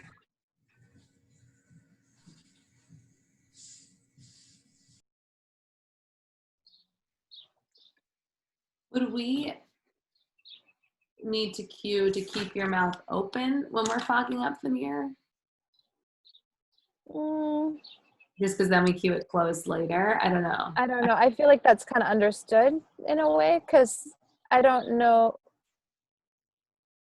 Well, I don't know how literal that's true because some people are very, I mean, if I had to fog up a mirror with my breath, I wouldn't think to just use my nose, but because we put our hand in front of our mouth, I don't know.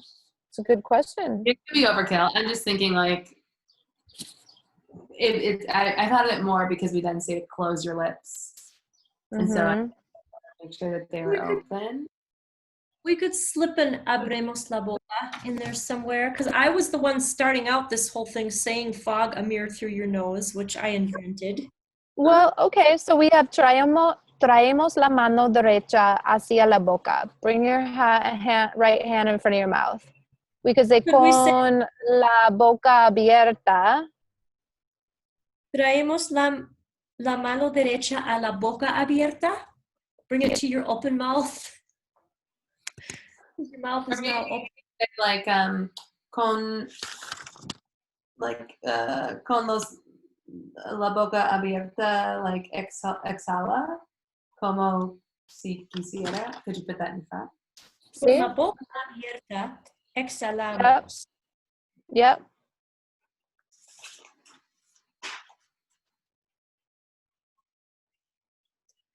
Exhalamos como si quisiera empañar un espejo. Okay, so we slipped that in there.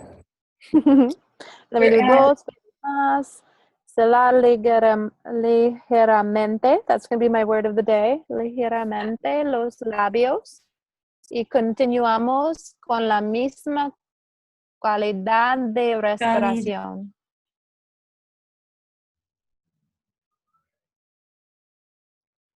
Respirando por la nariz. And maybe we can add a line here now that's sort of like, sometimes don't you feel like teachers say sort of like, listen to those around you. It should sound like, you can kind of say, it could sound like seashells in your throat, or it could sound like, we could almost say something like that. Like, escuchamos la clase y like, oímos las olas del mar, or something like that. Like, throw in it. Yeah, I like that. Like, how can we say that? Because it is supposed to sound, as you continue, you know, thinking of it as an ocean breath. And we can offer them to close their eyes. I like that. When do you close your eyes for this? Now or earlier? I don't know. I mean, I probably wouldn't have them close their eyes right away because, like, you know, with their hand in front of their mouth or anything like that. Maybe not until after they've sealed their lips and feel confident, just so they can look around and look at, you know, examples of what people are doing. Maybe, I don't know. So should we now? All right, cerramos los ojos, right? Cerramos los ojos. I like that. And then, like Catherine said, now we can describe, like, listening for the sound, like the ocean. And then I think I might cue like, listen to the sound of the ocean. Imagine using this breath throughout the rest of your practice, you know, to like find strength and to find opening Something like that. I like it. Yes. So, Escuchamos los sonidos de sus compañeros a su alrededor. Is that too much? That's not simple. Escuchamos la respiración a los otros. yeah, or I like when you said like listen to the sound of our breath, maybe. Like can Mhm. you I like the sound. Escuchamos el sonido. I was going to say listening to the breath of other people in the room. Did you want to say that? Well, even do we want to say that other people or ourselves? Do we want them to focus dentro, like inward, like listen for the sound of your breath? I thought one of you had said the other people in the room. Yeah, I think it's go either way, right? There's multiple options that everyone's True. Okay. breath, like Maybe we'll be generic. Just say, listen for the sound of the breath. The breath. How about that? Spanish out. We'll just put the breath. Escuchamos los sonidos de la respiración, the sounds of breathing. I like that. And then we'll have to describe it like waves of the ocean or. Yeah. Could you say something like, "Can you hear the waves of the ocean?" Or like, if you, like, could you ask a question? Sure. I don't know. Why not? Or could you say like, maybe sometimes I feel like I do things like maybe you hear the sound of an ocean, or maybe you feel your throat getting warm. Like you started to offer options. Do you want to say Something for them to focus on. Yeah. tal vez escuchemos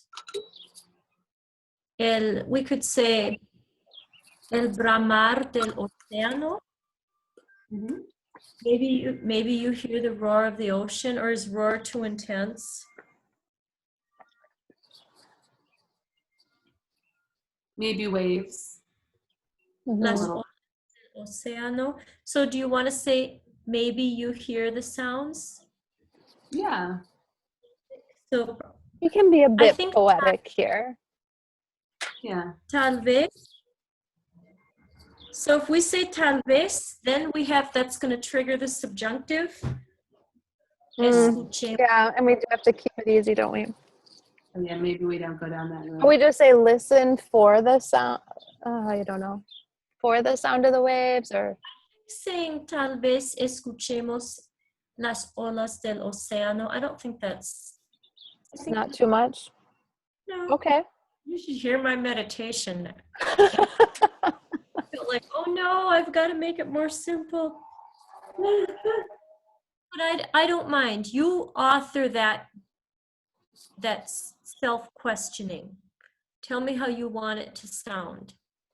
Because I don't know that I'm doing justice to your idea, Catherine. No, I think you're doing great. And then it's like, yeah, maybe he'll give us an easier way to say it, but so we're los ojos, escuchamos los sonidos de la respiración, tal vez escuchemos las olas del océano. I think we don't want to use escuchar, because escuchar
Hi, everybody. Welcome back. How did you all get on? Productive. I feel like it was very productive. Excellent. And did you manage to keep it simple? Well, I need Mostly. All right. So I've edited a text here so that it's reasonably simple. So here are my instructions for the Ujjayi breath, and you can see, please compare with your ones. So first of all, nos sentamos en una postura cómoda. Acercamos ligeramente el mentón al pecho e inhalamos profundamente, expandiendo el pecho. So far, so good? Yeah. A continuación, exhalamos con la boca abierta e imaginamos que estamos tratando de empañar un espejo. Yeah. So imagine that we're trying to fog up a mirror. Alternativamente, pronunciamos la sílaba ja y observamos el sonido que se produce y la sensación en la garganta. So produce or pronounce the syllable ha and observe the sound that's produced and the feeling in your throat. El siguiente paso consiste en emitir ese mismo sonido al exhalar con la boca cerrada. So the next step, it consists on producing the same sound as you breathe out with the mouth closed. So far, so good? Producimos este mismo sonido durante la inhalación. So produce the same sound with the in-breath. And then alargamos las inhalaciones y exhalaciones tanto como sea posible. What does that mean, tanto como sea posible? As much as possible. As much as possible. Y mantenemos el sonido sibilante en la garganta. What does sibilante mean? Don't know. Sibilante. whistling sound. Yeah, whistling or whispering, you might say as well, right? Yeah. Did you say something with susurro? Exactly, like a whispering sound, yeah. La acción de Ujjayi alarga de forma natural la respiración. So the action of Ujjayi breath extends your breathing naturally. Poco a poco extendemos la duración de la respiración. Yeah, so little by little we can extend the length of our breathing. Si eres principiante, repite de 6 a 12 veces. Poco a poco ven o vas. Maybe even better, incrementando el número de repeticiones. Little by little, increase the number of repetitions. All right. So does that as a text make sense to you? It's reasonably simple, step by step. Do you have any questions about that? And how did your instructions compare to what I've got written there? Ours are simpler, right? Yeah, ours are simple. Simple or similar? Both. More simple. Basic. Good. And if you can simplify even more, better. For sure. Okay. Right. So now we need to organize ourselves for tomorrow. So the idea with tomorrow is that we want to produce a full class together, right? So we're going to want some kind of opening centering or meditation. We're going to want some kind of warm-up. We're going to want maybe some sun salutations, maybe a standing sequence, maybe a seated sequence, and then maybe could be Shavasana, could be a body scan, could be closing meditation. So does anybody have any particular preference about what they would like to guide tomorrow? Joanna? Can I do the standing sequence? Standing sequence. Oh, I'm so relieved. I thought we had to do all of it. Goodness, that would be a lot to ask. Maybe in a couple of weeks' time we'll get there. You said like 10 minutes, right? Yes, around about 10 minutes. That's right. No, I'm totally not there at all. I was going to start asking if I could call people for help. Can I do Sunday? Yeah. Should I share Sunday with someone? I think you can do it by yourself. So you're going to want several repetitions of it, because remember you have a full 10 minutes. So you might even consider doing Sun A and Sun B. Well, I don't want to be a sun salutation hog if someone else wants to. Oh, there's plenty left. Something else too, if people want to do that. So anybody else? Does anybody else have a preference? I'd be happy to do the beginning warm up after the opening centering person. Perfect. Juliana and Catherine and Claire. Maybe I'll do it's at like the thing I'm not good at, but why not do it then? So maybe I'll do like one of the like more the relaxing meditation-y type thing. Like a body scan or a Shavasana? I'd love to have some carryover. So I'm gonna teach kids like to be aware of their breath and their consciousness. So how would you do that? Would you do that at the end, or would you do that just sitting at the beginning and coming to awareness? Well, quite often that's what we do when we open class, to center people. So if you'd like to deal with the opening of class, you're most welcome. Okay, that sounds good. Thank you, Claire. I can do the closing if that hasn't already been. Yeah, for sure. And it's totally up to you whether you want to do like a Shavasana, body scan, meditation. It's totally up to you. Maybe a mixture. Okay, so I can do a little on the ground sequence to lead us into Shavasana. Yeah, if you like to. Yeah, for sure. Why not? Catherine, would you be able to handle a seated sequence? Sure. All right. I'll make it more active if Juliana's going to do ones into Shavasana. Awesome.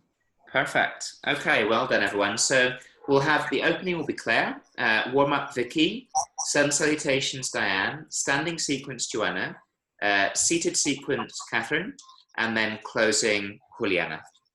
All set?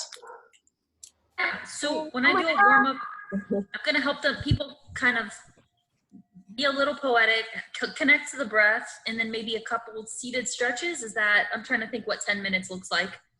Yeah, fine. I mean, whatever you want it to be. There's no hard and fast rules here. Okay. Any other questions? Andrew, when class is over, can I ask you about continuing, and anyone else, it would be completely welcome to I stay. was going to say, if Claire and Diane, if you both want to have a little chat after class, we can talk about the future possibilities. I'm interested too. Perfect. Yeah, and for tomorrow, when we teach it, do you want us to like do it as we're teaching it, or just watching everyone in the screen and just saying the words? Like, how do you want to? Up to your own process. Some people find it easier to teach as they move. Other people find it easier. Well, their tradition dictates that they don't practice, so it's totally up to you. Whatever you feel easiest with. Okay, great. So thank you ever so much. So any of those of you who want to have a little bit of a chat about continuing your Spanish afterwards, you're welcome to stick around. Otherwise, yeah, feel free to head off, and I will see you tomorrow. Thank you. I have to run, but would love to hear what happens in that combo if you don't mind sharing. No problem. I'll send everyone an email anyhow. Perfect. Okay. Hey, gracias. Ciao. Okay, so what I've done with previous Spanish groups is we've created a sequence of 8 supplementary classes to keep working on our Spanish.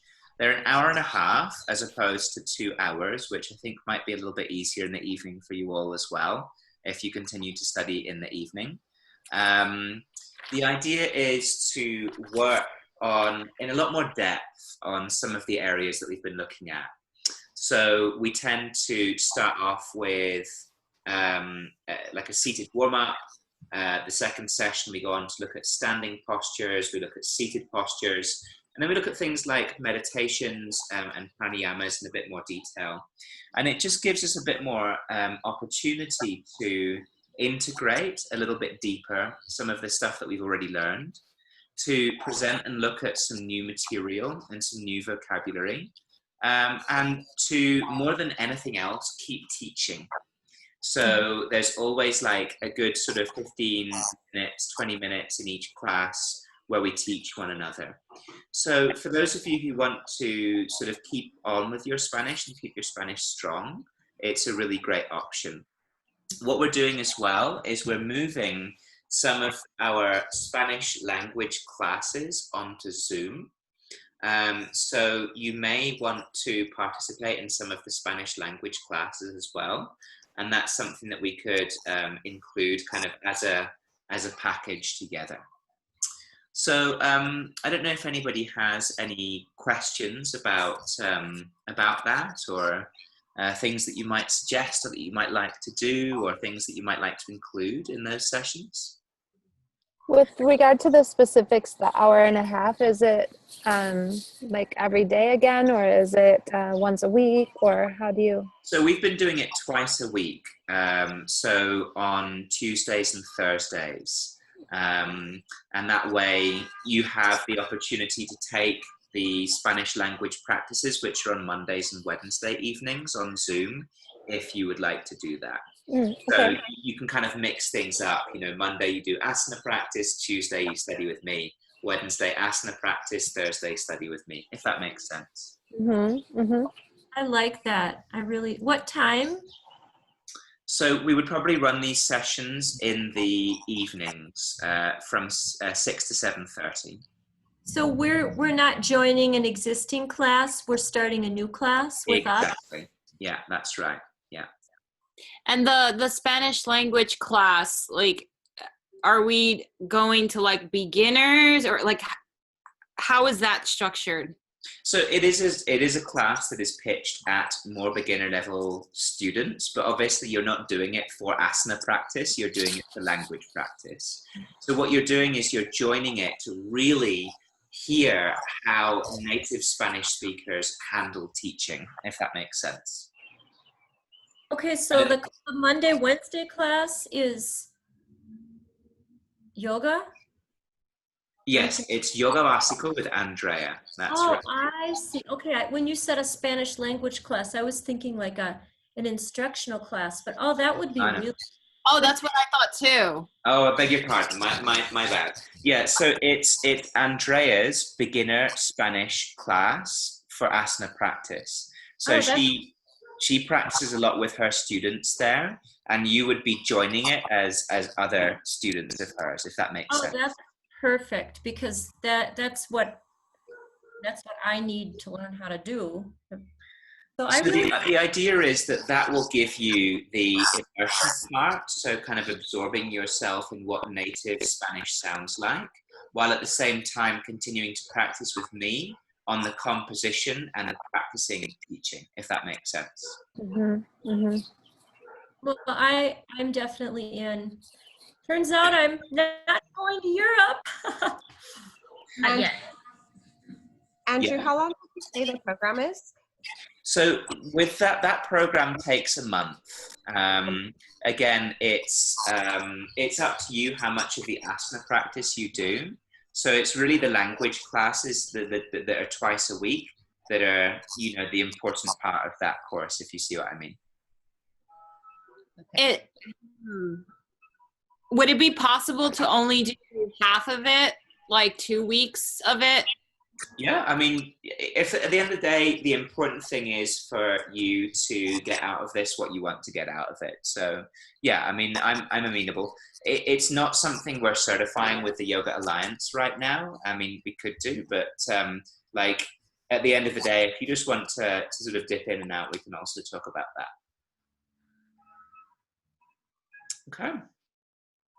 Any other questions about, I'll send all of this in an email to you tomorrow anyhow. How much is it, Andrew? How much would it cost? I'll put all of those details into the email tomorrow. Okay. Yeah.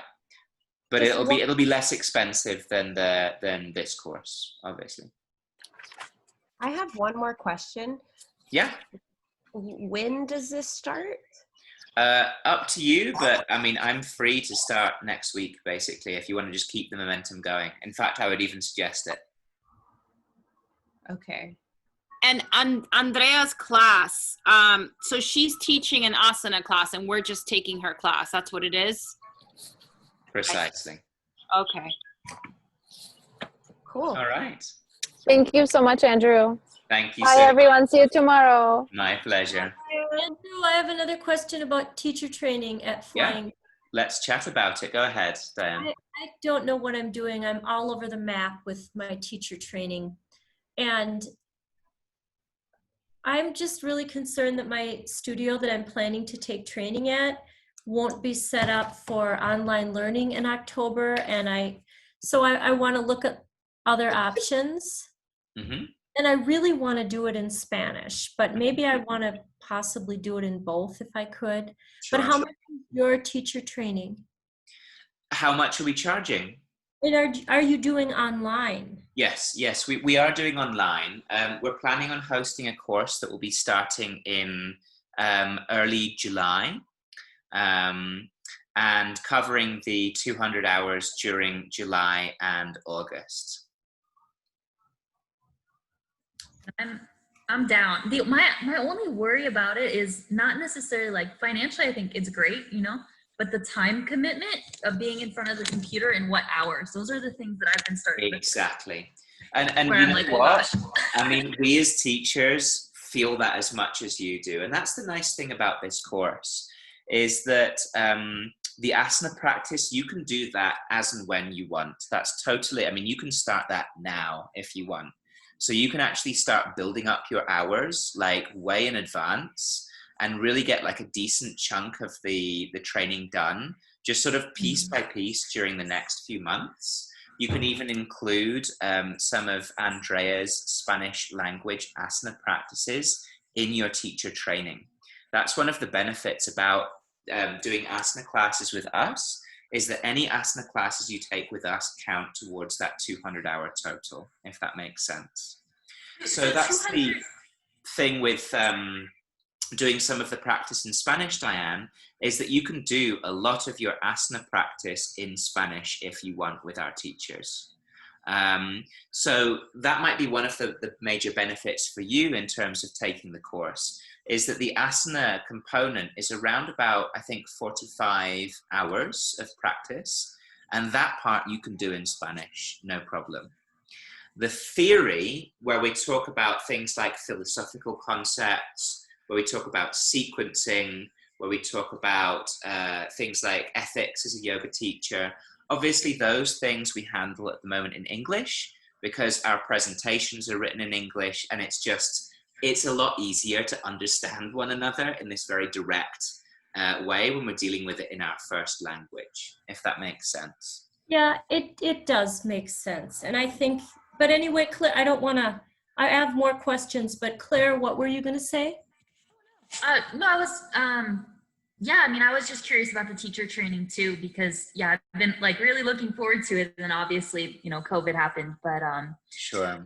I kind of wanted to know the breakdown, like how long we're going to be, like you said, 200 hours, 45 of that is on your own time of asana practice. And then the rest of it is like direct instruction or live? Or not entirely, because there's also some personal preparation time. So things like reading, again, you can do that in advance if you like. So things like our anatomy presentation, some of the philosophy presentation, those are things that you read in your own time and that we then come together to discuss. So there's around about a further 16 hours that are just sort of reading time that you do, preferably before the course begins. But I mean, you can also do that during the course.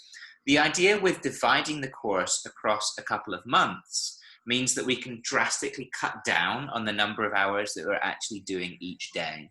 So we wouldn't be doing more than about 4 hours a day in front of a computer screen, which I think makes it considerably more accessible.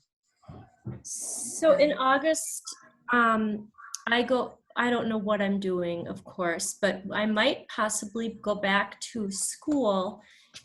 So at the end of August, I will be teaching either online learning or, so do you know about when the 4 hours will be during the days?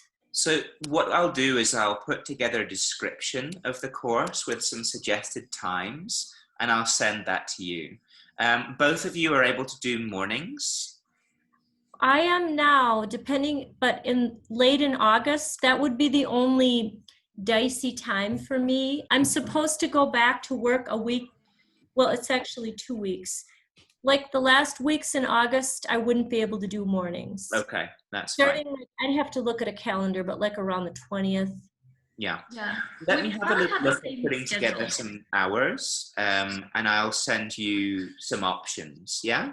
And that way we can consider what would work best for everyone, just so that you can get an idea, and that might help you to make a decision. Yeah, and Diane, I think we probably have the same schedule. And also, like, yo quería practicar español contigo si Sí, por favor. somos estudiantes juntas. Sí, podría ser muy útil para nosotras. Sí. And I also think there might be some flexibility too, especially if we're still in online learning. I don't think they have, my district has absolutely zero idea of what is going to happen in September. Who does? Who does? Yeah, so Honestly. but I mean, I was going to do this next year, but I'm really worried about doing it next year. I'm also really worried about doing it during the teaching year. Yeah. School How year. I don't know how you could handle that. Well, Like school. and the only reason that this would have never worked in the summer for me, but I was planning on taking care of my grandchildren full time basically this summer. Yeah. So I'm seeing them a little bit, but I mean, it's not, well, we were going to be in Europe. I mean, there were a lot of reasons that this is only going to work possibly because of the pandemic. So the timing, it seems really good if it doesn't interfere with Well, I think honestly, the other thing that's really important for you both to ask yourselves is, do you enjoy learning with Andrea and myself? Because I think that is key. I mean, at the end of the day, your experience in a teacher training is really your trainers, and if you know that you feel a connection with your trainers, if you know that you're going to learn something valuable from them, I think a lot of your sort of concerns and worries, they will be waylaid by that. I mean, they'll be sort of assuaged is the word, isn't it? By that. And I think that's the important thing at the end of the day, because I've done, several different trainings now, and there are some things that, each training has given me. And one thing that you'll learn as a yoga teacher is you never stop training. You'll do one training, and then you'll want to go off and specialize, and then you'll decide, now I want to do a yin training. Now I want to do an anatomy training. Now I want to specialize in tantra. Now I want to go off and do yoga for pregnancy.